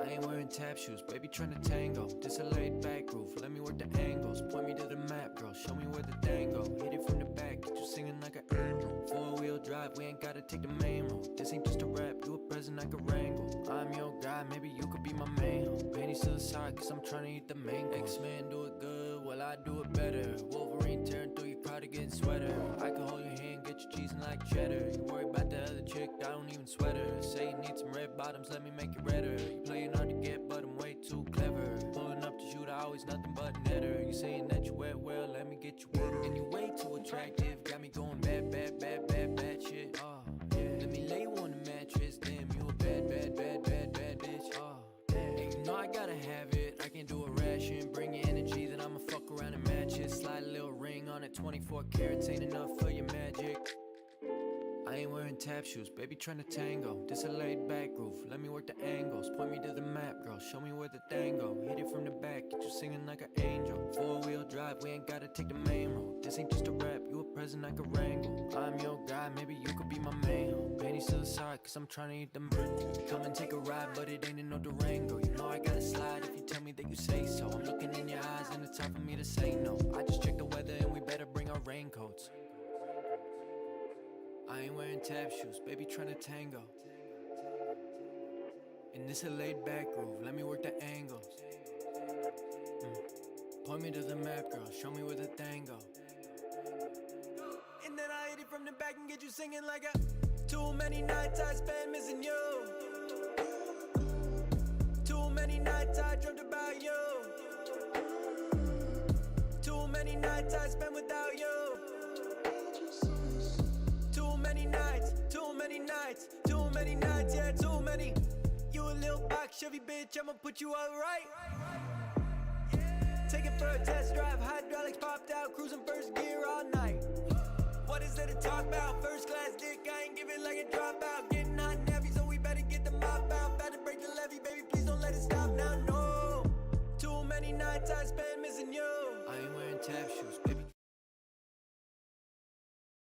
All right, bitch, we're back. Let's go ahead and keep cooking, huh? So I'm still pretty confused as to why this is giving me this result where it's not filtering correctly, which is pretty strange because I believe I was just doing something elsewhere that was like connecting walls, maybe? No. I'm also gonna rename this before I forget. And say asset find select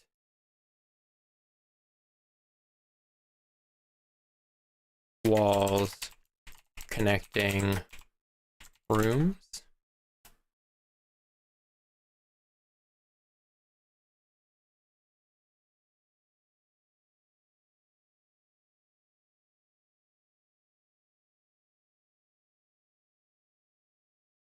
Okay, so select walls connecting room. We take our connecting walls. Now, maybe there's another way I could think of to do like a 50-50. Or like a random chance.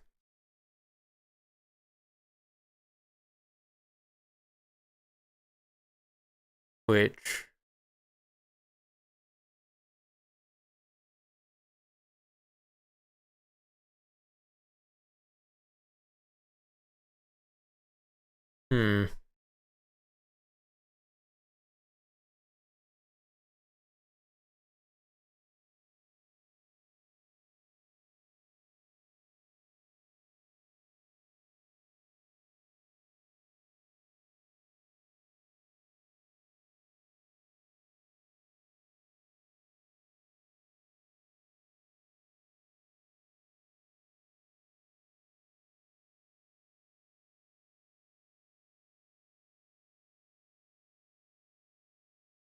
I guess let me try this really quick.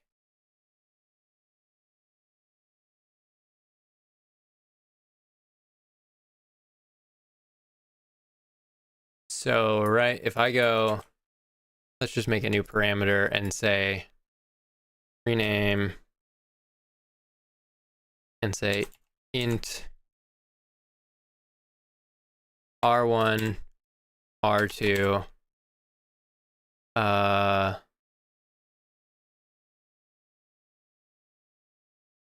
interior door.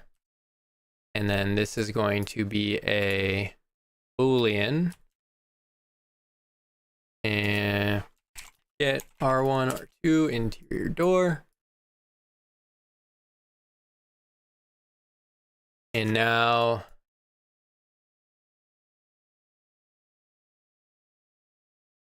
we go, this is false.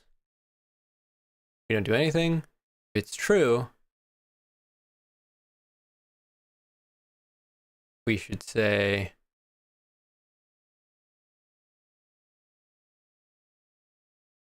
get rid of that. This branch goes to here. This branch doesn't do anything. So we should take this and come to here. And now if it's true, make a connecting wall, right? Or if it's false, output to B. Wait, why? That. Ooh.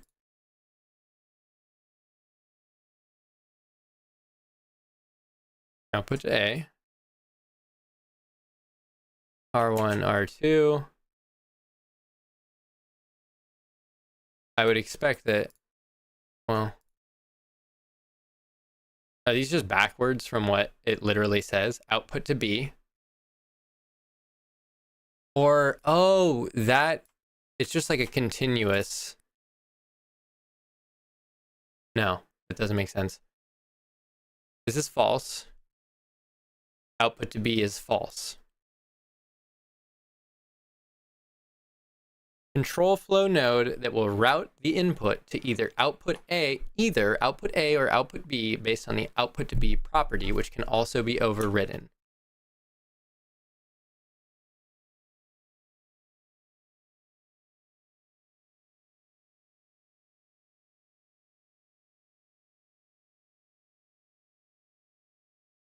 That just doesn't make any sense.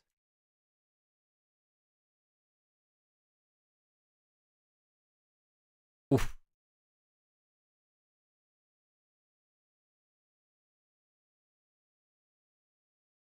What am I looking at here? Hello?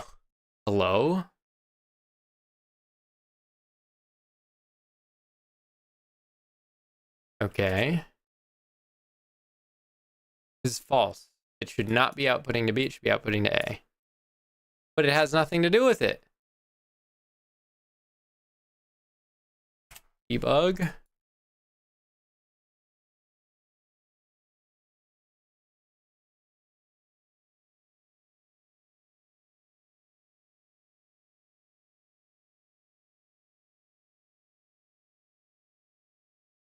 Oh no, this is psychotic. Debug. Interior door means I have the walls selected here. Okay. False. No walls. If it's true, which it should be, this should be false. So we have nothing. False means we have some. Okay. So now if this connects to here,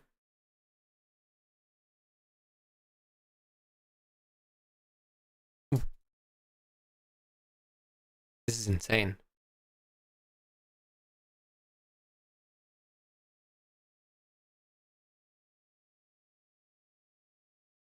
Ooh, like what the actual fuck? There's nothing connecting. There's no. That just doesn't make any sense. It's just shoving the data through anyways. I don't understand. That makes no sense. That's actually just broken.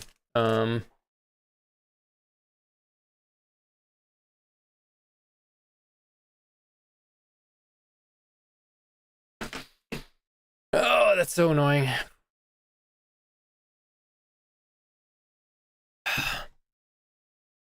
All right.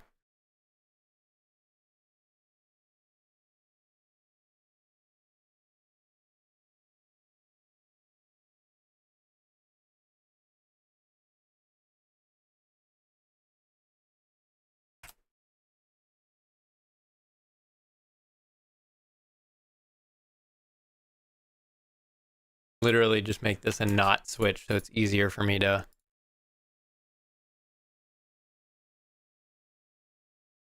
Wait. Does that not even... Interior door, Boolean not. So what are we right now? We're true. We should have an interior door. But this is flipped. We do have an interior door. Don't. Do. Don't. Do. It's working now? Am I losing my fucking mind?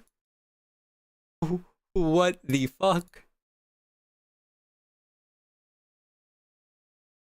Don't know why. It is working now. All right, cool.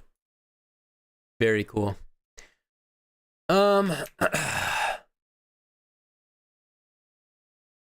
Great. So let's see.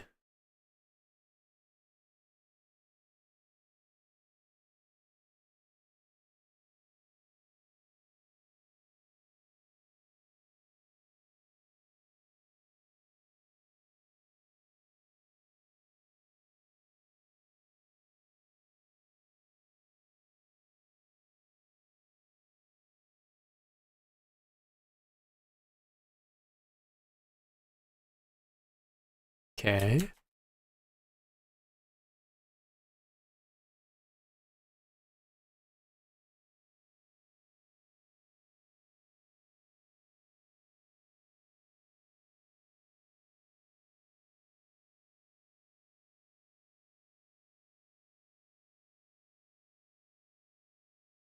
Right. This definitely should be branching logic here, not a selection between two sets of things.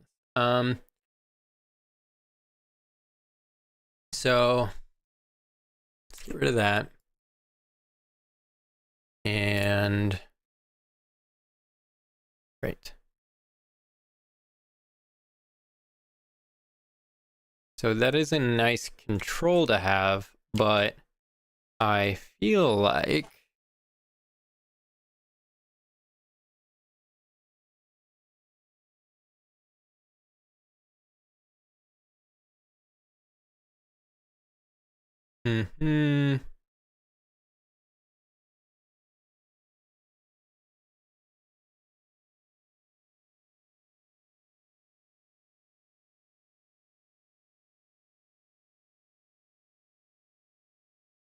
Oh, that's really fun when the wall has the door in the middle there. Okay. So let's say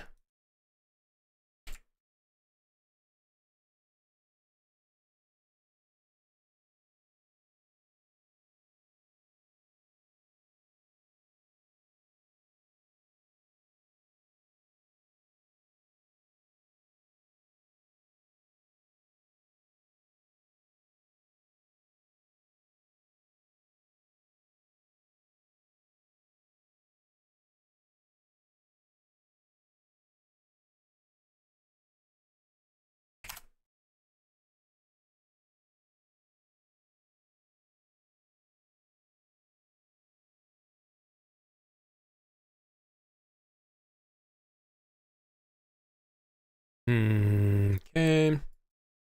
Say density filter.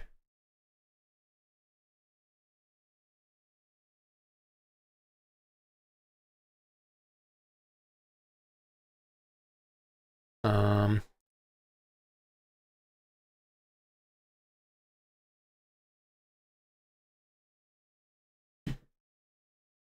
uh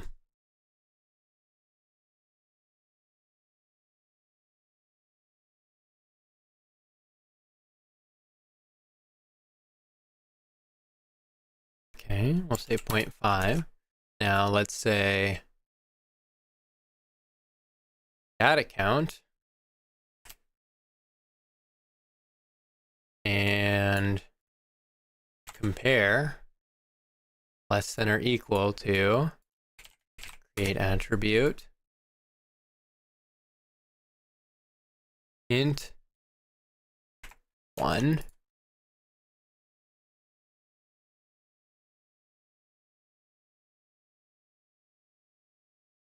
Okay, now if I say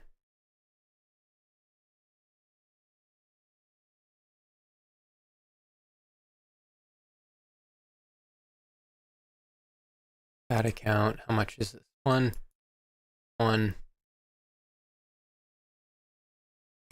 Okay, so if I compare this and say less than 2 and output target,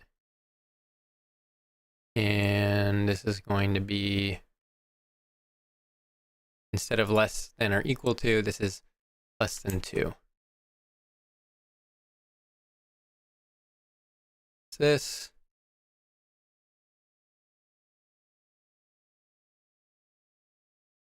Okay, but if I took not that, right? Did a density filter. This has 2 points coming in. This has 1 point going out. Or 1 point coming in.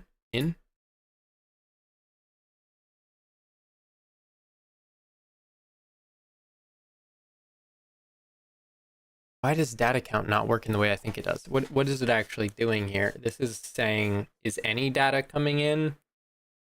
But it's not like actually counting it. But the input in is 2.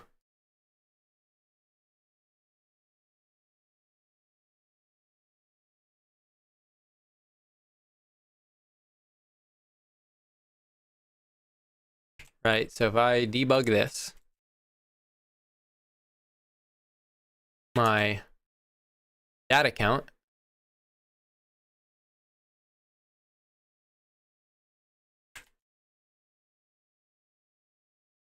has 2 coming in, and its output is 1, and I don't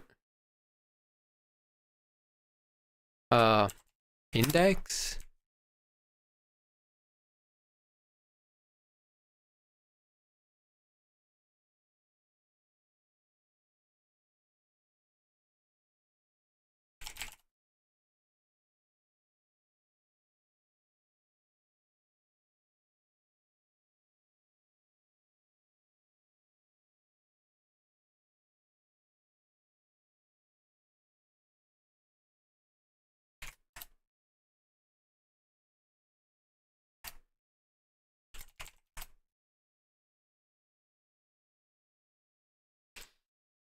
I don't understand. How am I supposed to know?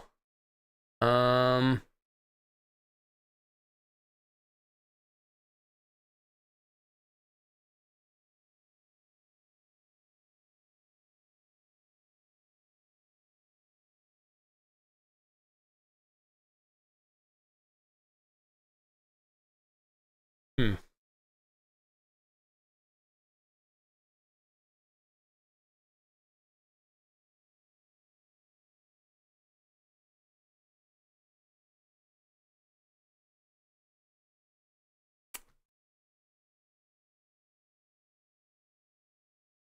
Man.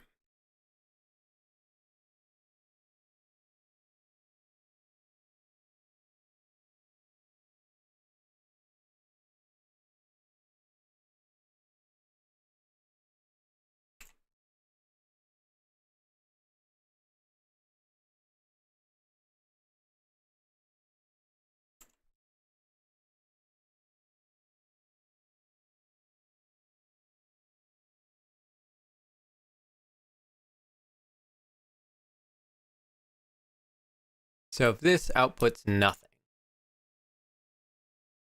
and we go to select random, we get nothing, right? Otherwise, we get interior doors. Maybe it's just the density filter. I'm just trying to filter out.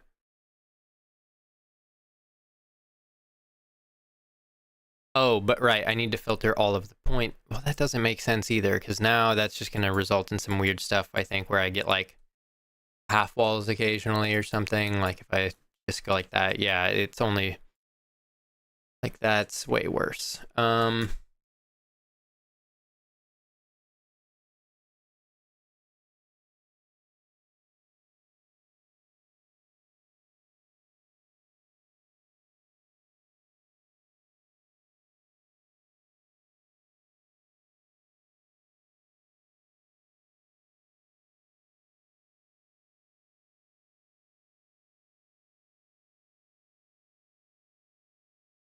Hmm.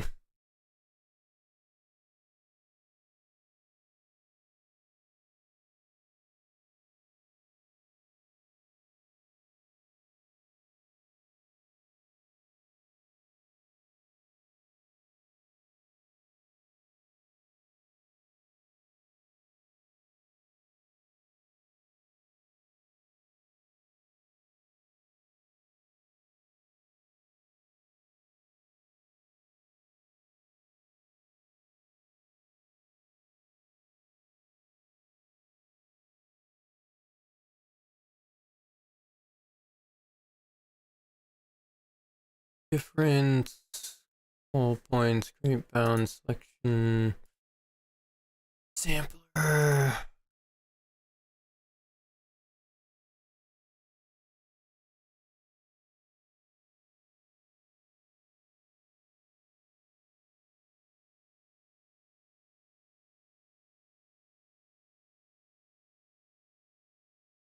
Maybe it's point match and set.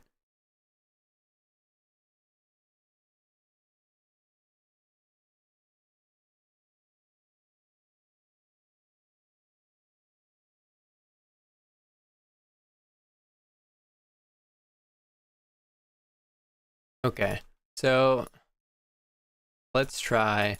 We select random, right? And we have a point. Now let's do a noise attribute. Okay. We have a random value there. So now we get our point match and set. And the source should be density. Then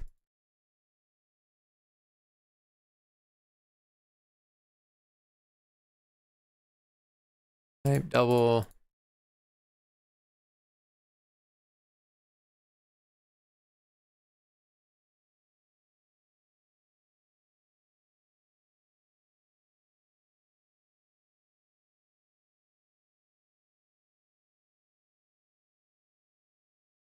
Maybe let's just try going straight into there.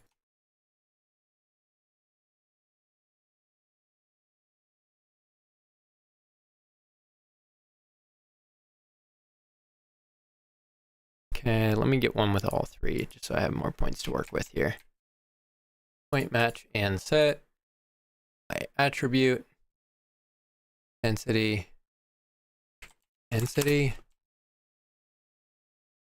density. God, what is it?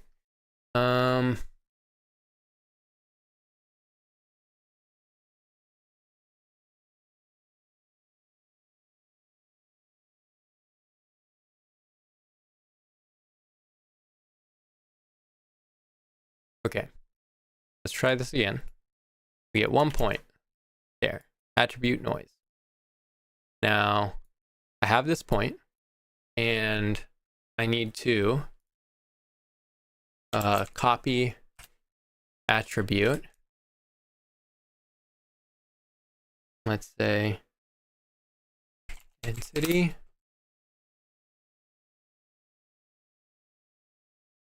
And then say set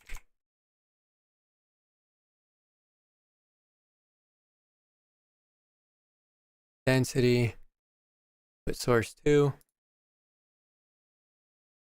density,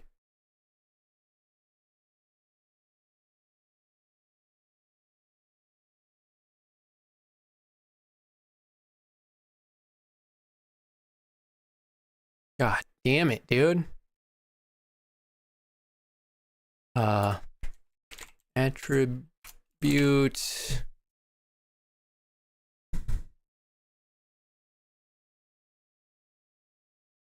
Attribute reduced to. Oh.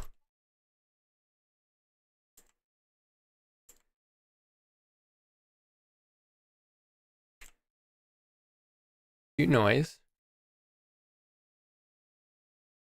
Reduce.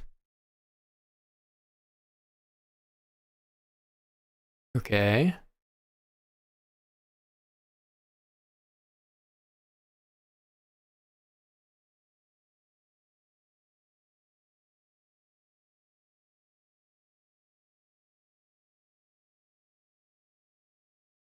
output attribute density. Density. Minimum.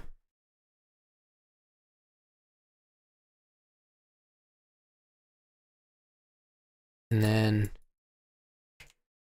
if I go from here and say set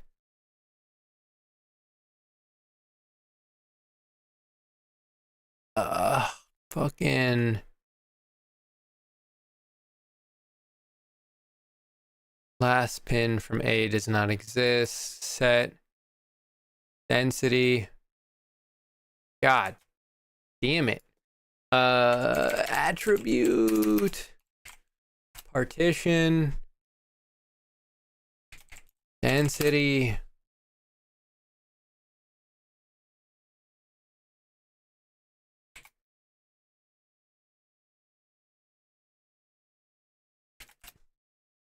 Oh my god, bro.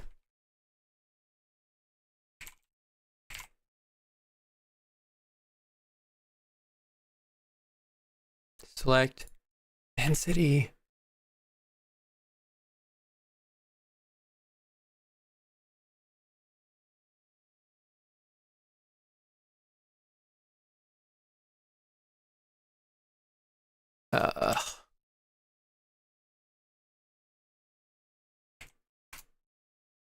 Attribute math operation. Maybe this is point match and set. And target type is density.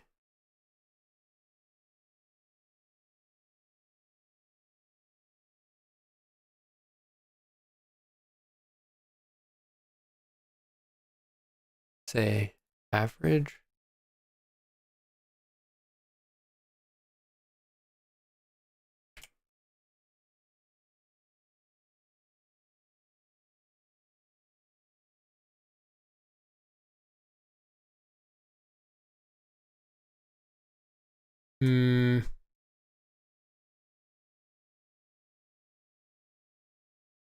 Density will be changed. Match source attribute density.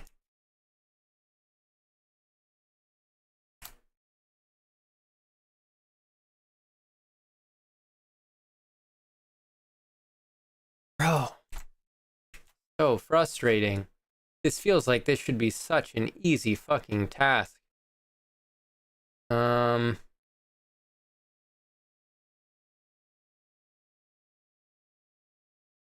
Attribute math.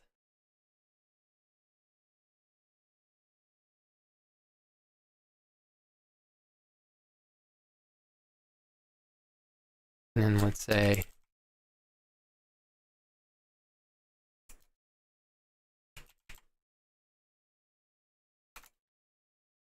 compare greater than create attribute and then we'll say branch please greater than 0. The output to B goes here, but we need to get our connecting walls and go to B to select a random one and do its random wall shit. I think this might do it. Our average density here is 0.3. So if we have to be greater than 0.5, holy shit. I think that did it. So now 0.3, no wall. 0.57, we got a wall. Holy fuck, we did it.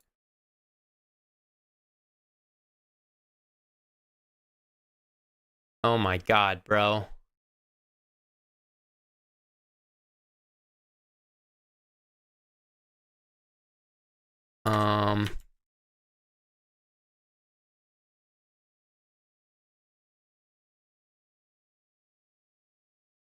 Let me say lapse into subgraph, PCG, and now we'll say,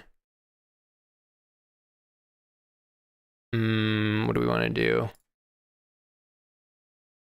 Boolean, and we'll say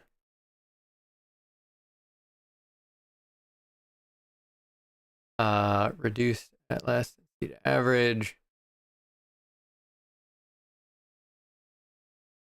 and we'll go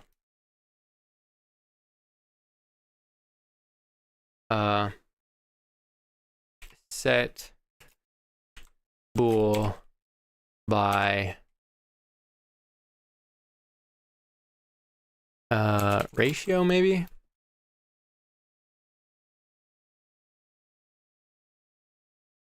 Let's say density ratio, just so I know that this is a density involved function of some sort. And we'll go into here. Jesus Christ, that's so far away. And we'll go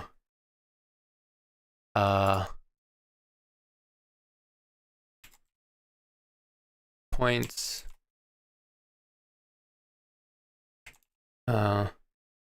density points to check.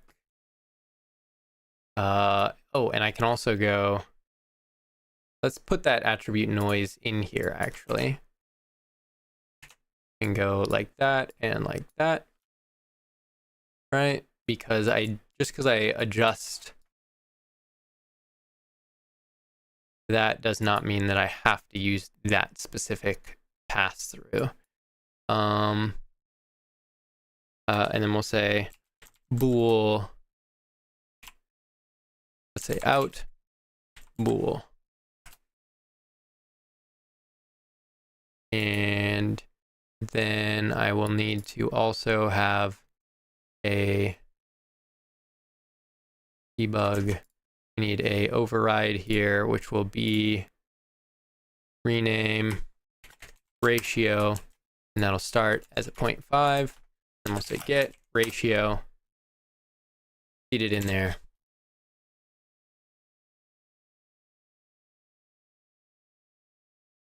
Okay. Okay. 1 amp result. Density, let's say.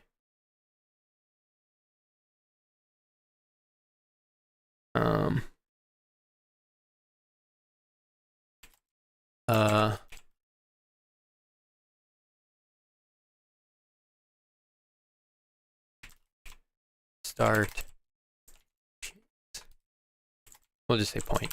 I don't actually need anything to get fed in and out of this. This is really just to like toggle switches for myself. So now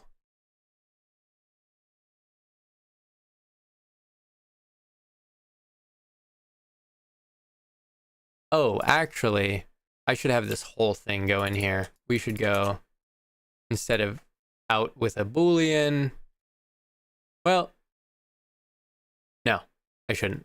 We're not always, or I'm not always going to want to necessarily use those density based points. I think. So I think this will actually be better for me to allowed types.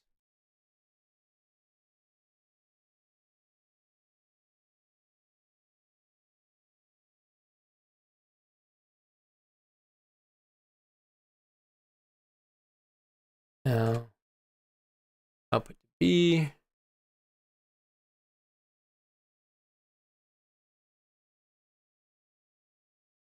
Okay. Then we just feed those in there. Ratio 0.5, and now I should. Whoa.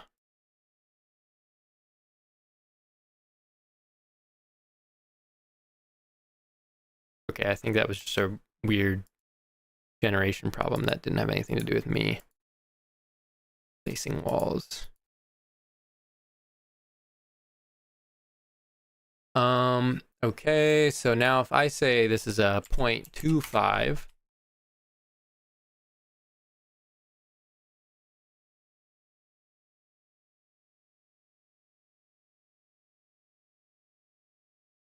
way less often am I getting.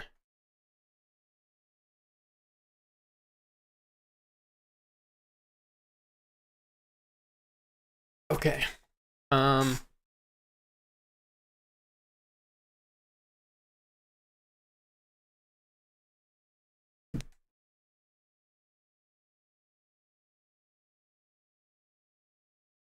Let's say come in here. I'm going to rename this as well. And let's say toggle bool, or let's say bool,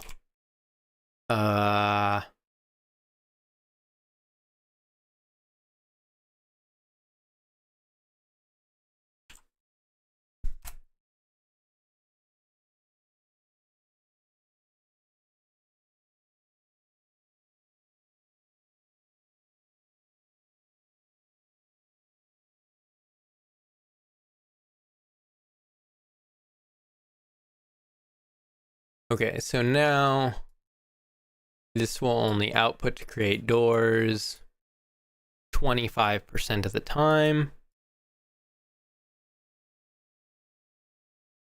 And that seems about correct. So now let's just make that a like 0.38%. That seems good. I want there more often to not be walls. But not by much.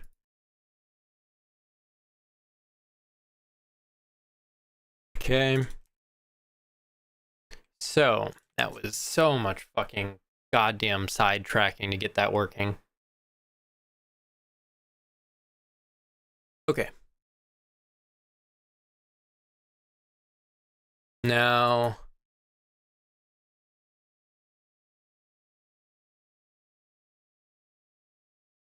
what do I need to do?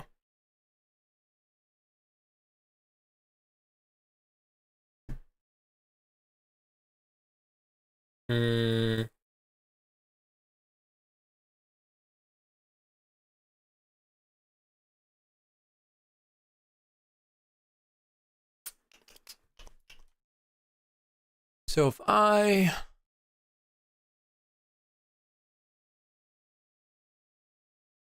go, what do I need to do here next? I think now is a pretty comfortable time to find a closet of some sort. So if I come back and find my room, floor sockets, walls connecting rooms. So that's the room wall grid.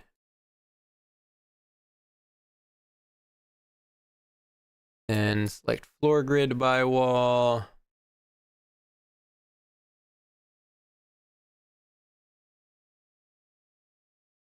That's room 1, exterior door 2. Okay, that's still room 1. So then, and here we're doing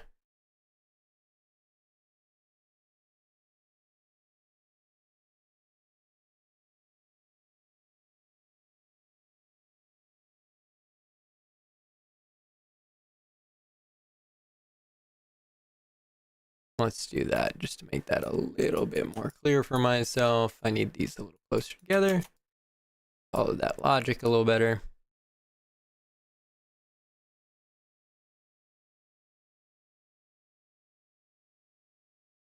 Then select floor grid by walls.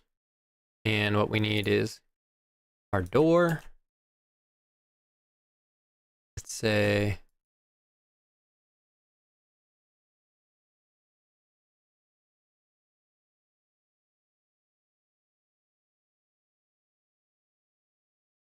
that should say wall grid. Why does that not? Subgraph, select floor grid by wall grid. And great. So now we can go into our occupied floor. We can do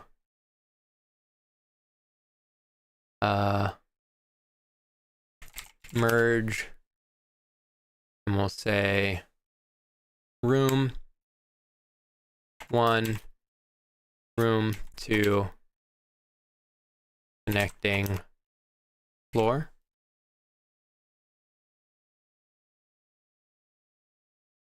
And we can merge this up here.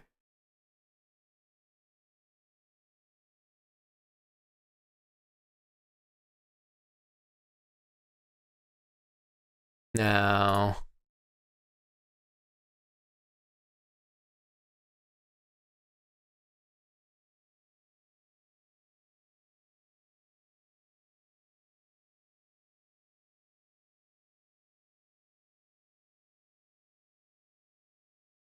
oh, I am forgetting your exterior.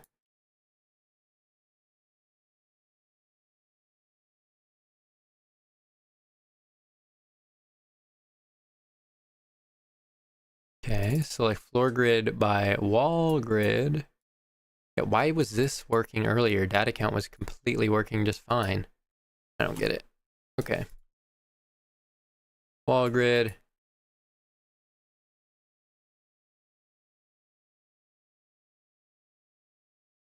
Oh, I think that's just like a literal broken function right now. I go wall front floor grid, wall back floor grid, wall grid. Cool.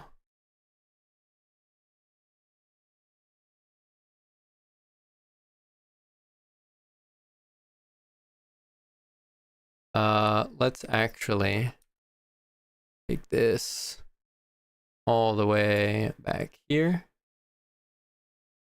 Room 1, exterior door 2. And then this is now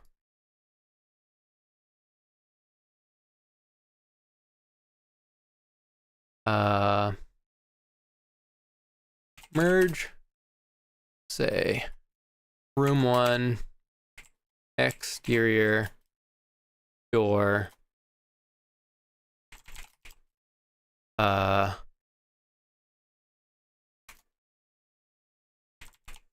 floors.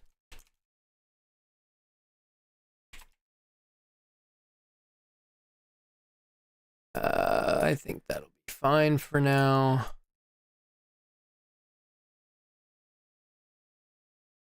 So I can take both these, they go up there, get rid of those, turn that off.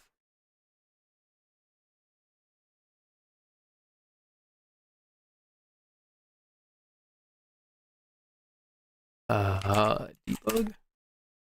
Okay, that is the wall. So I should, realistically, when I select those, be doing this. Room 1, exterior door 2.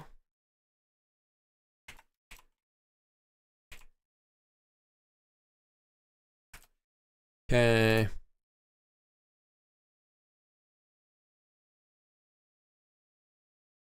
Door 2. Floor. Room 1, exterior door 2.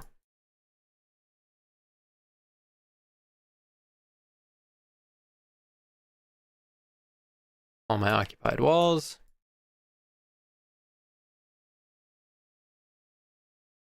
Oh, something is still debugging. Oh, what is that that's still debugging? Ah. Okay. all of our occupied floors, then all of our occupied walls,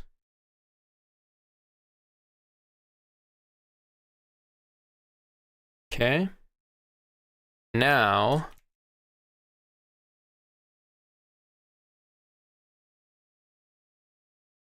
let's go and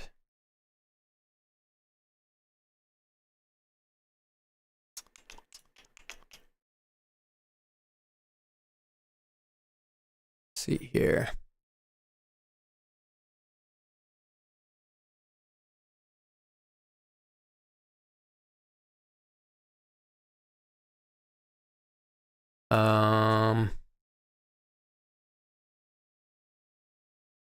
Okay, so if I want to start building a closet somewhere in one of these rooms, then what I need to do is check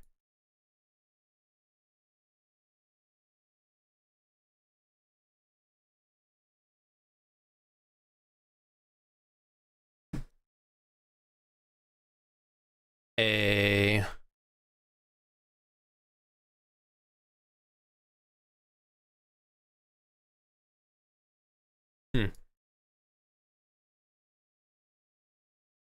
let's go and take every possible place that I could consider a closet at this point, which to me feels like I wouldn't mind the idea of it being outside as well, like a little tiny extendo room off of one of these. So that would be every interior tile, every exterior tile, and then I need to check all adjacent tiles from that single spot. And if any of those are not occupied, it should be a valid place. So let's start drawing out some of that logic maybe, right? So here's my occupied stuff. Now, let's say I take exterior door grid, window grid, connecting floors, occupied floors, debug,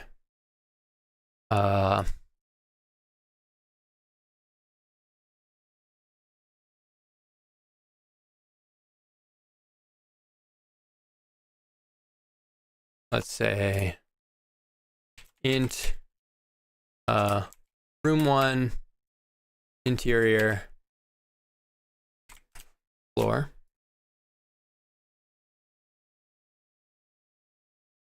Oh, this should be a merge.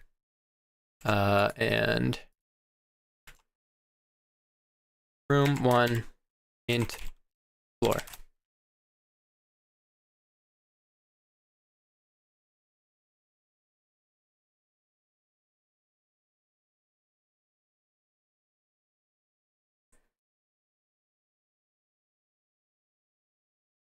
So what I could do here is start kind of subdividing this graph even further. Right? So this, in my mind, is a 3x3 wall extension or 3x3 room extension that has a chance to spawn an interior connecting wall. So I think what I could do here is subgraph this entire chunk, because that is self-contained as far as I can tell right now. Whereas this, let me turn off some of these other debugs real quick, right? So like the graph is starting to get pretty big here. So I think this is a safe spot to chunk out some of this behavior. So let's go take all of this, all of that, all of this, and that. And now if I right click and let's say collapse into subgraph, this may be a mistake. I may be optimizing this a little bit too early here, but I think this is a good point to do this. And we go to room and we say create room extension 3x3.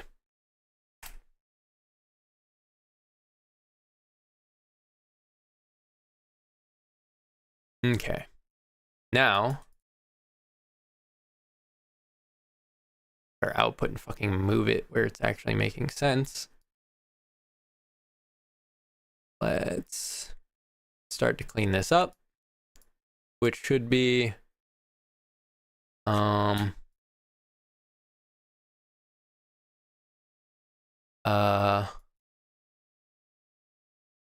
wall grid.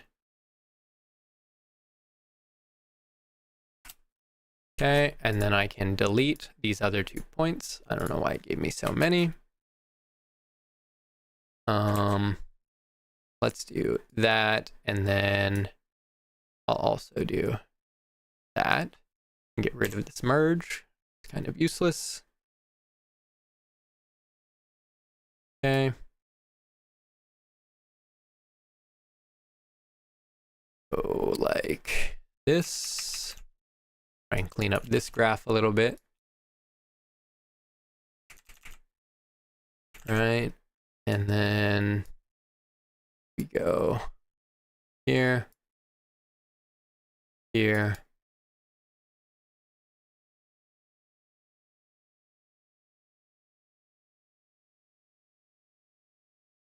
I don't need this merge, and this merge is also useless, and that merge is useless there, and so is that one. So now we can start to organize this a little bit more, and we'll drag our output down here. So now we can go maybe say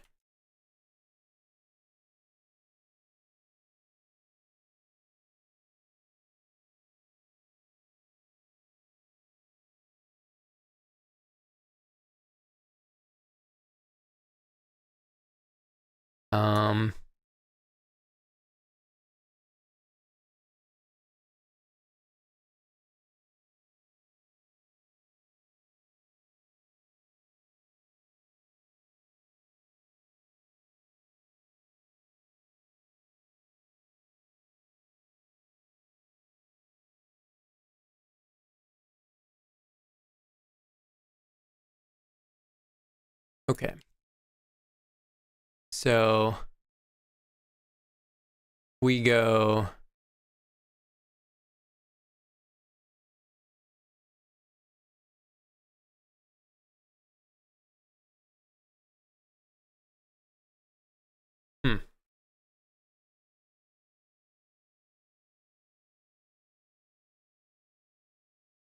I think what I have to do actually is chunk out this connecting wall script.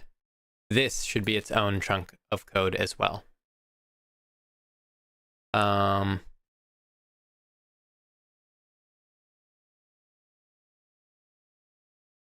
And the random chance that that spawns is totally fine.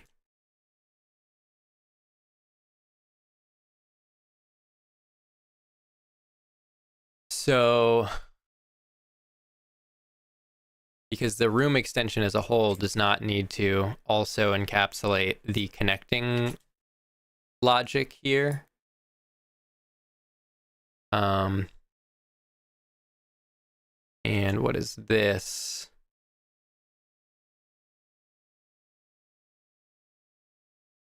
Right, and then this is creating the door for the unique exterior walls that are still attached to room 1. So this actually needs to get removed from here as well. The room extension is only going up to here, and then this should out me a little bit of info to pull if I want to. So let's say we go here and go connecting walls.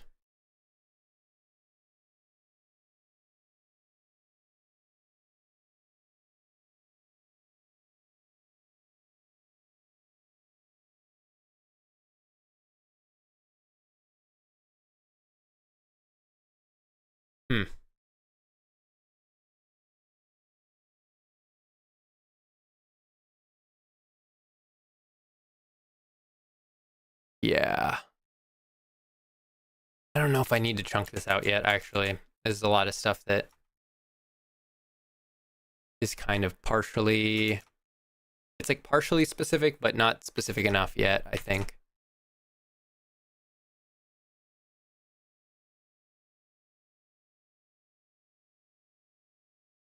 See if I can undo my way out of that one.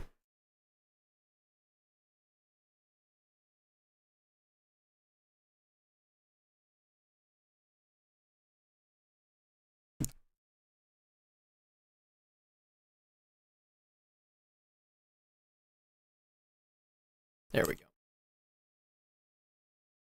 All right, just before that. Okay. Now...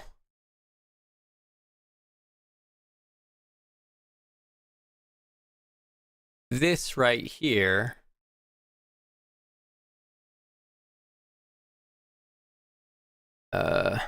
randomly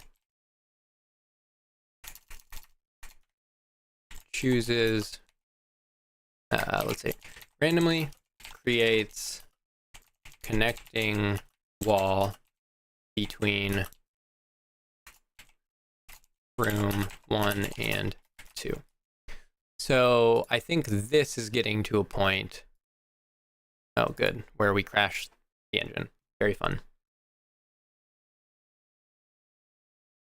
I think that is getting to a point then where, kind of like what I was talking about a couple hours ago, where you start to have a lot of points that you need to just keep feeding out to later down the chain if you want increased complexity. Like I need to just determine what is important right now, which is not that there is or isn't a wall there. What is important is that I know that there are interior room connecting walls there. So I would want to take that info and parse it out in a merge node and save it for later, so that at the very end I can come through and go, ah yes, all interior connecting walls between unique rooms each need a door, so let's go ahead and do that. Versus what I'm doing right now, which is saying, okay, I have an interior wall in between 2 rooms, let me go ahead and immediately turn that into a connecting wall or not, based on a random chance. And I think that is actually more problematic.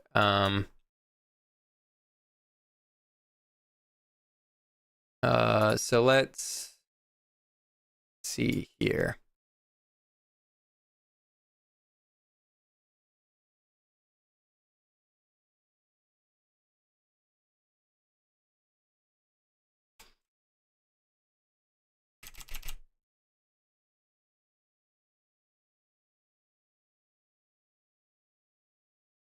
Because it's kind of hard, especially as I start to create these very specific subgraph nodes, to know which one is actually specific enough to warrant being its own node versus just which one is useful in this current moment of like logic for this structure. It's like really hard to tell sometimes when something actually should become its own separate like component in that chain of stuff. Like I have so many nodes going over here that it can be a little bit daunting to try and figure out which ones are important to have separated and which ones it doesn't really matter that much for.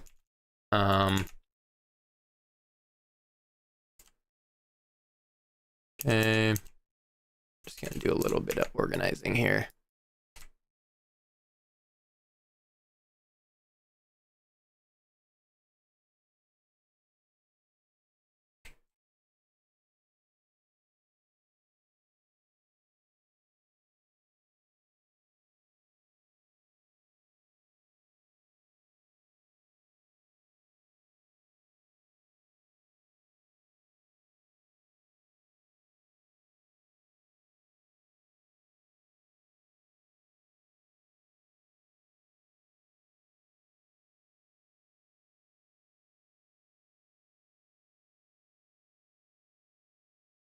Now, something that I do find frustrating about the way you have to organize these graphs that I feel like could just, like, this would solve almost every issue I have, actually, is if I could disconnect the literal lines and promote things to local variables and stuff that I could then actually rearrange in a way that makes sense. Because part of the problem and the complexity of the PCG graphs that becomes frustrating is that it's so hard to parse, where you have these fucking spaghetti lines everywhere and they don't need to be there. Like, there's no reason I should have a fucking line that takes up this much fucking space everywhere. Wonder if I have still implemented, what is it?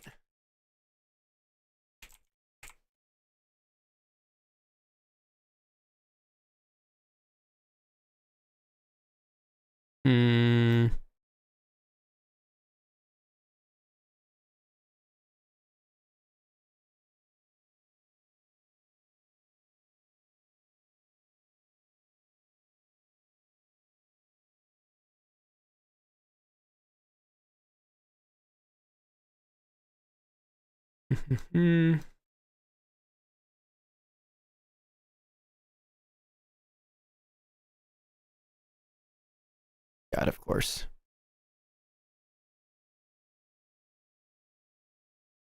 All of it is just color customization, which is just so useless.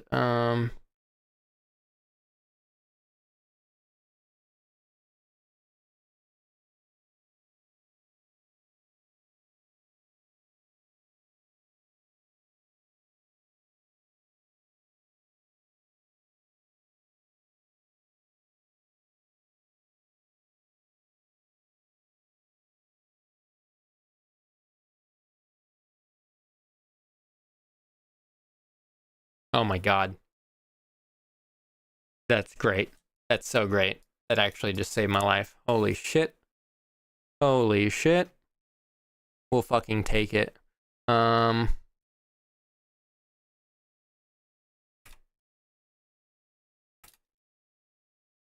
Okay.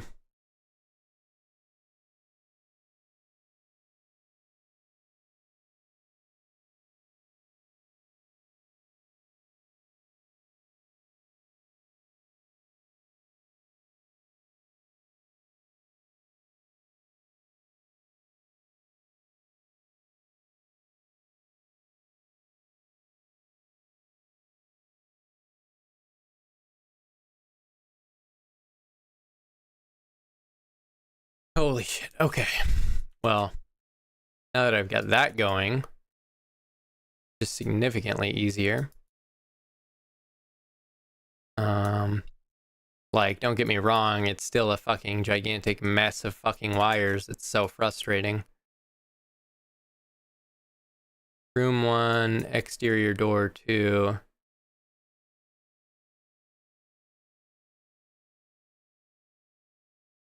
Okay. So let me actually take the logic for this and move it up here. And this can also come up here. Door 2, and we can get rid of that. Room 1 and room 2, connecting floor. Okay.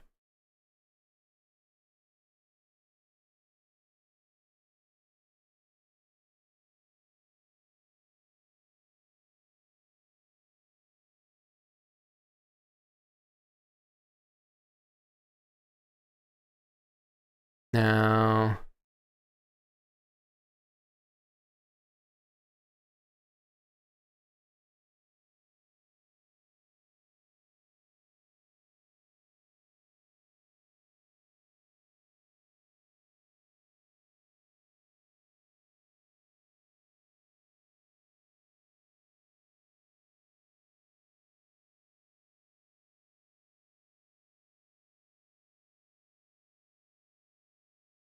I assume that that's, nope.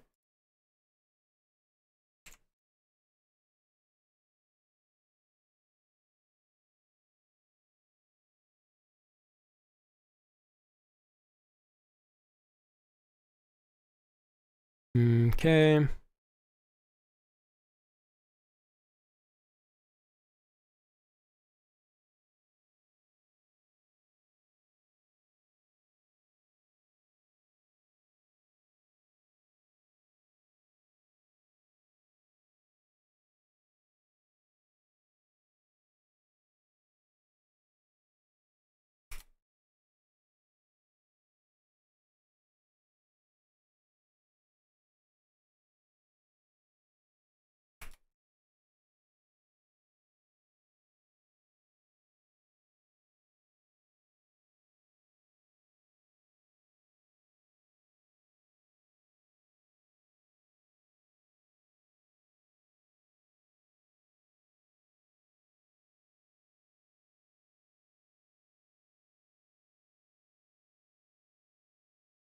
Ah, there we go. That's what that's doing.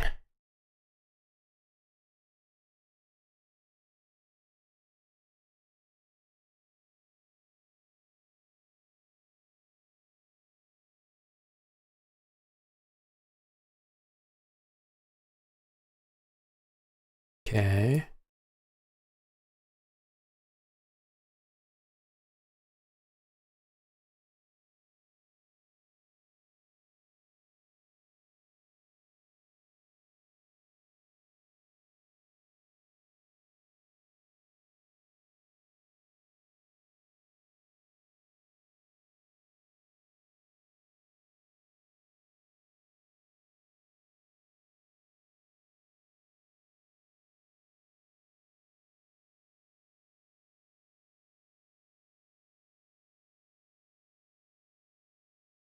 Uh,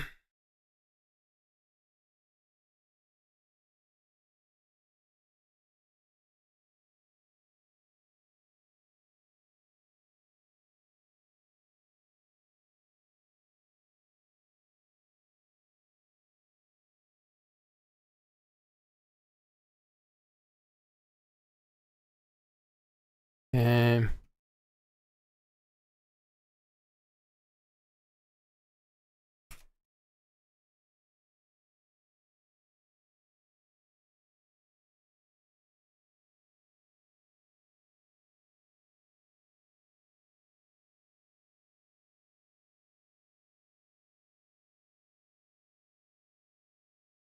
Great.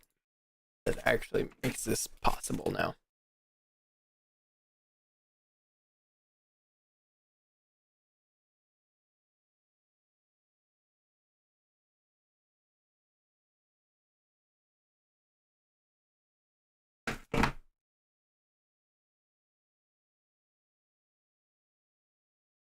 Okay. So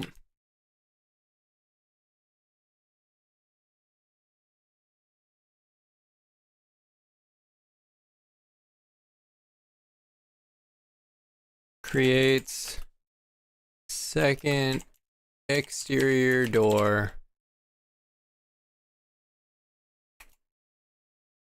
for room 1.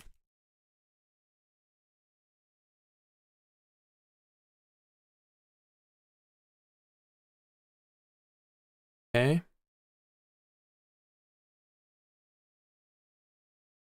Now all of this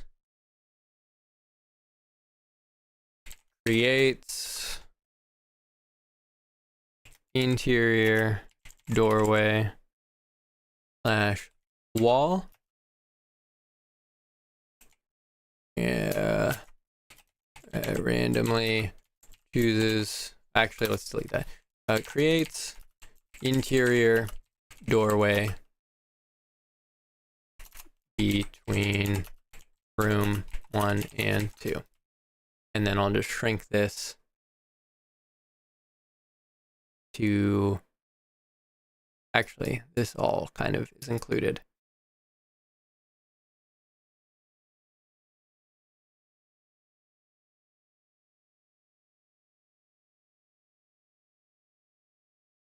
Okay.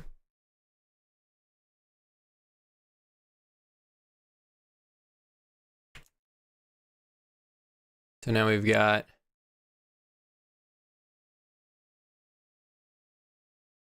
wish I could make show bubble when zoomed a default.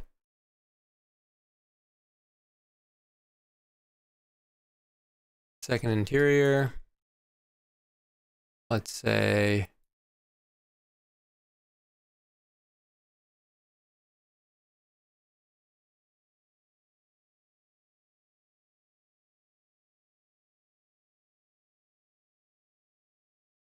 okay. Now we can go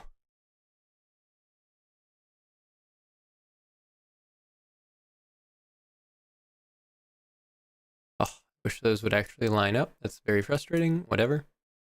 Now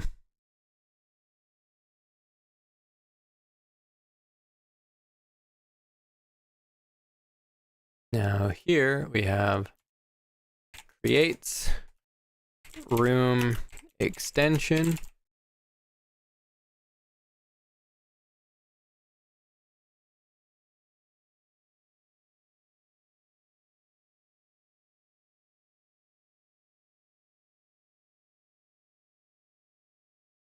And here we have creates room 1.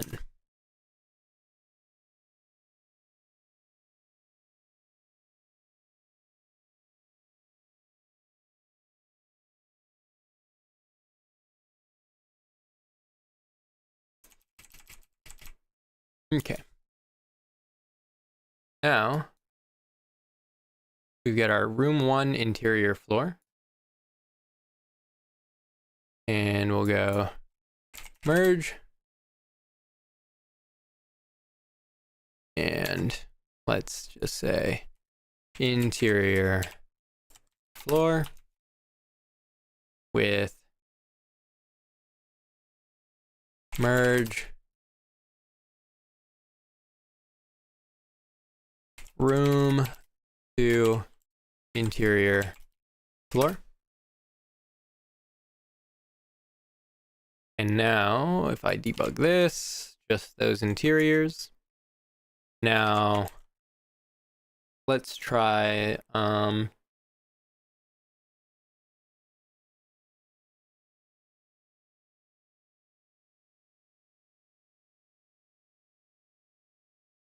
only in the West. I don't know when you commented that, bud. I can never see literally anything like the time stamps for some reason on my shit.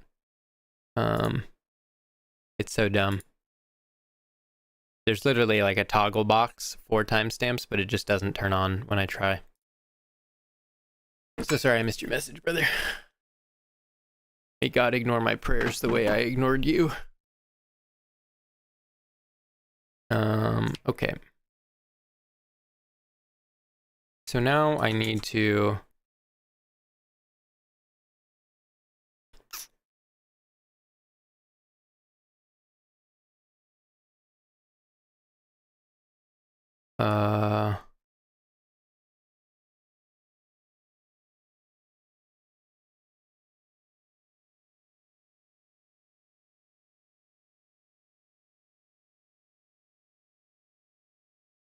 okay. So here, what I'd like to do is check all tiles, interior and exterior, and then we'll say subgraph select floor outline and, or actually, let's just say subgraph, expand floor. I think those are, or no, they're not the same. This one just, it technically is the same, but this one's a little more convenient. Okay, so we expand the floor. So these are all potential tiles where I could want to put a like closet space. So what I should do here is say some kind of subgraph, and now let's say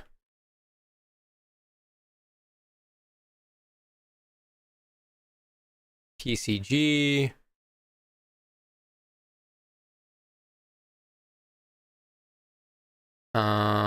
we'll go PCG, and then what was that other type of check I was doing before? Selection.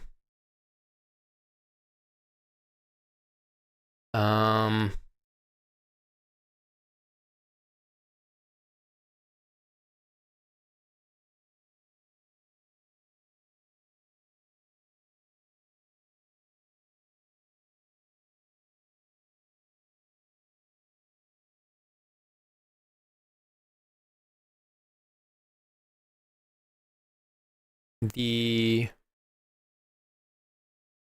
is where I need to do like a looped subgraph, right? Because I need each one of these points to now run individually. So let's say loop. See if I can't actually get the loop working now. So copy attribute, and we'll say copy the index, and we'll say index, and now we'll say partition attribute, and now we'll say index, and then we'll come up here and go like this, go in that, and now we'll say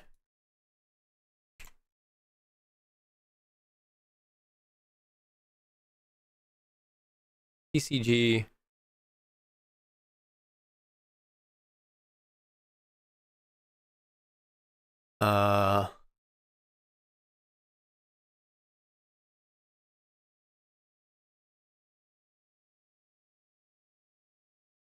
selection. What is this? This is like select all tiles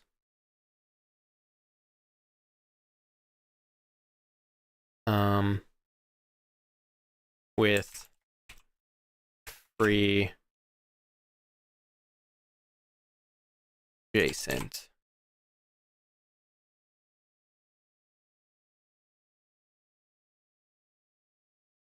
This is so tough because a tile could be free to an adjacent in one way and not in another.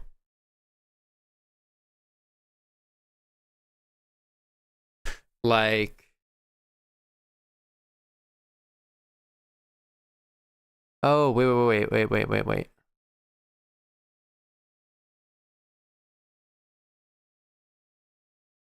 Hold on. I think I'm overthinking this quite a bit.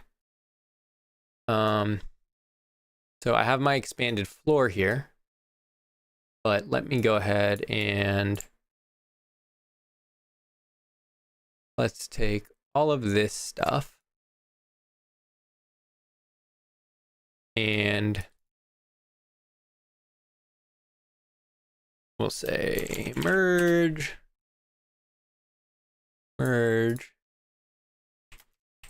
occupied.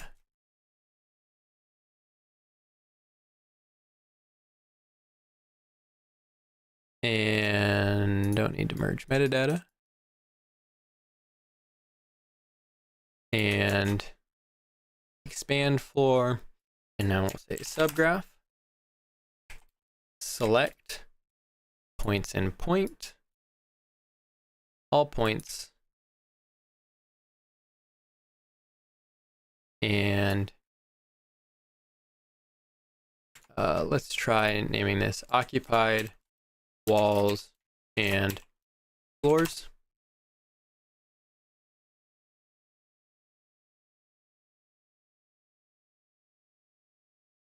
Go like this, that, and now debug. Cool. So now I need to not have, oh, instead of expand floor, I should be doing a like floor outline. This is like very similar functionally, but actually a little bit more obvious, I think, now. Let me say floor outline, find in content browser, duplicate, and say select adjacent floor grid. Adjacent floor grid? Yeah.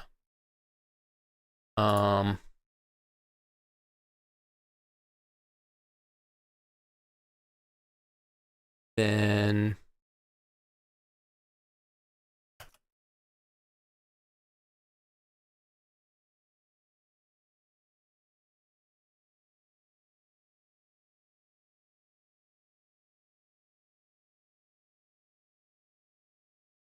okay, so we only want to do 1, 1, 1, 0. Okay, so let's get rid of that one and that one.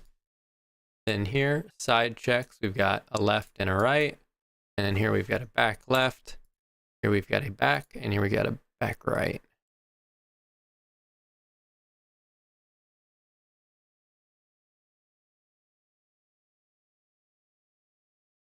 Okay. Then we can move this up here.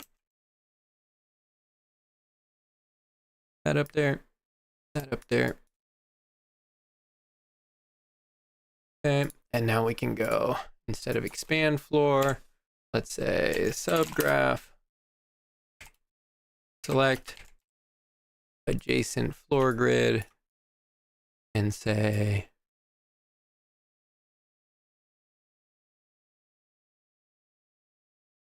very good. So now I don't have any of those diagonal corners getting pulled. I only want to check tiles that can like directly go left or right. So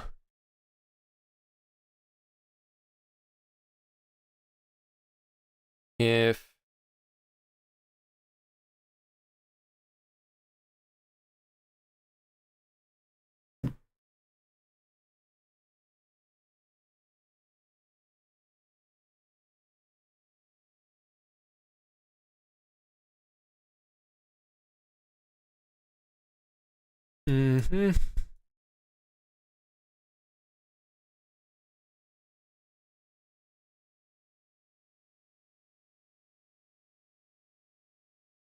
now I can go subgraph, create room 1 by 1.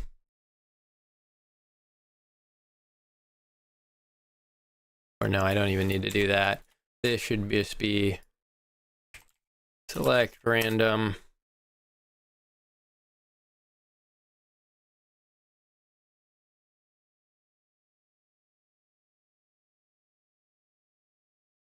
Right, so any single one of these could be selected, and I can give it 3 walls and 1 door, and as long as that door is on an interior side, we're totally Gucci. So if I select random, what's inside our selection here?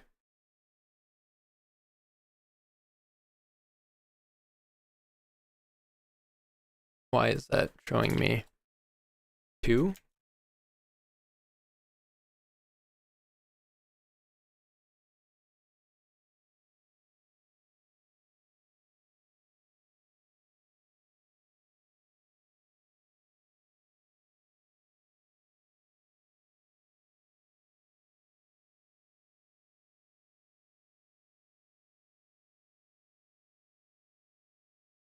Mm-hmm.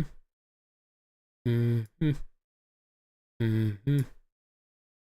Okay, get rid of these.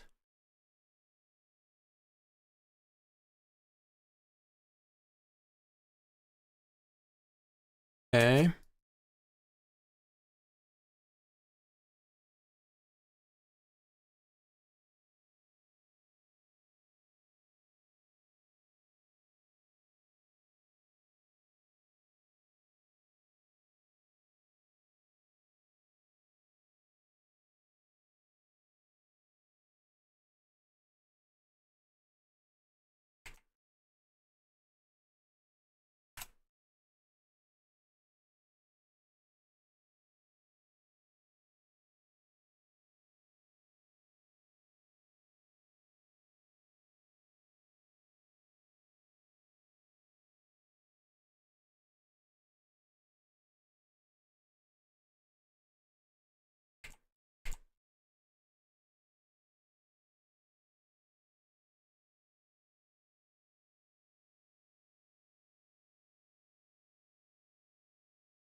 Okay, I definitely have something funky going on, I think.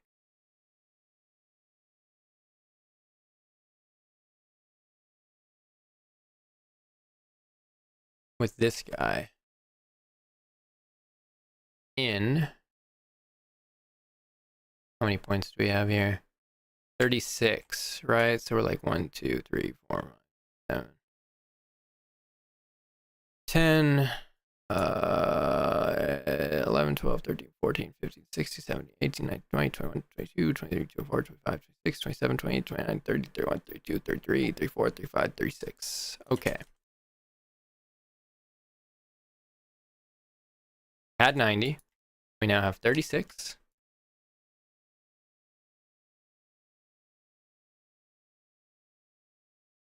And interior floor has 18 points, which is incorrect. And I think that is because we have a bunch of weird scaling. So let me just say subgraph scale.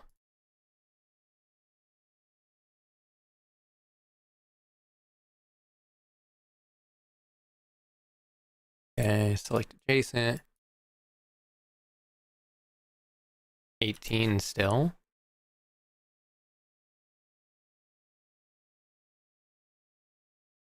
Okay.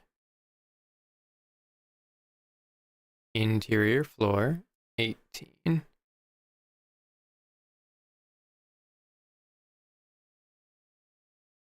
Three, 6, 9, 12, 15, 18. Okay, I guess that makes sense. I'm bad at math.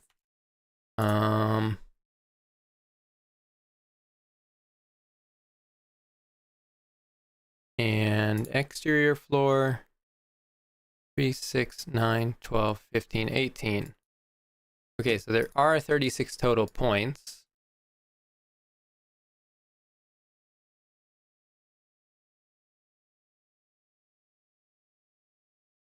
These are occupied walls and floors, which that is incorrect. What that's showing me.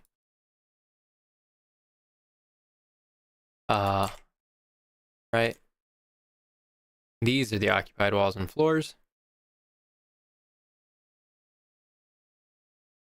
Oh, I bet it's that those are scaled in a really weird way or something like that.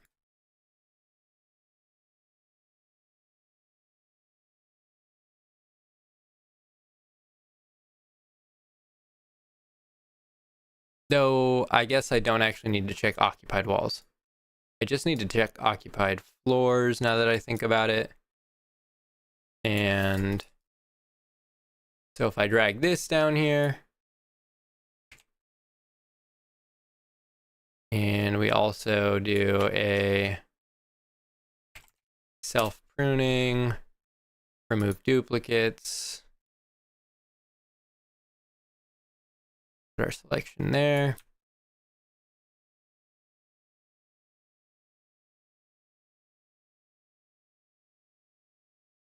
That is horse shit if I've ever seen it. Why?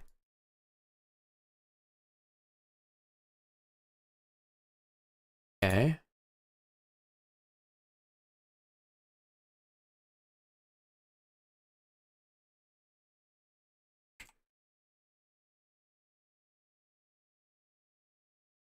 Inside selection, number of points, 1.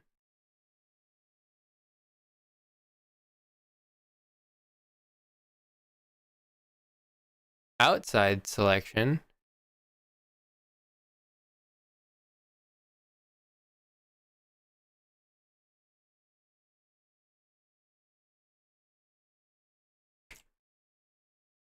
okay.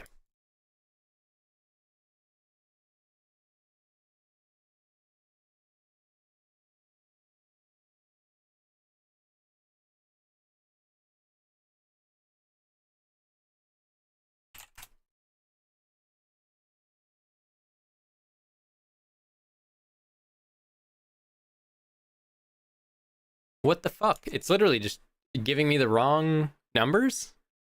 Like, I think I need to restart the engine. It says I have 3 output points there, but there's clearly 5. I don't know what's going on. So weird.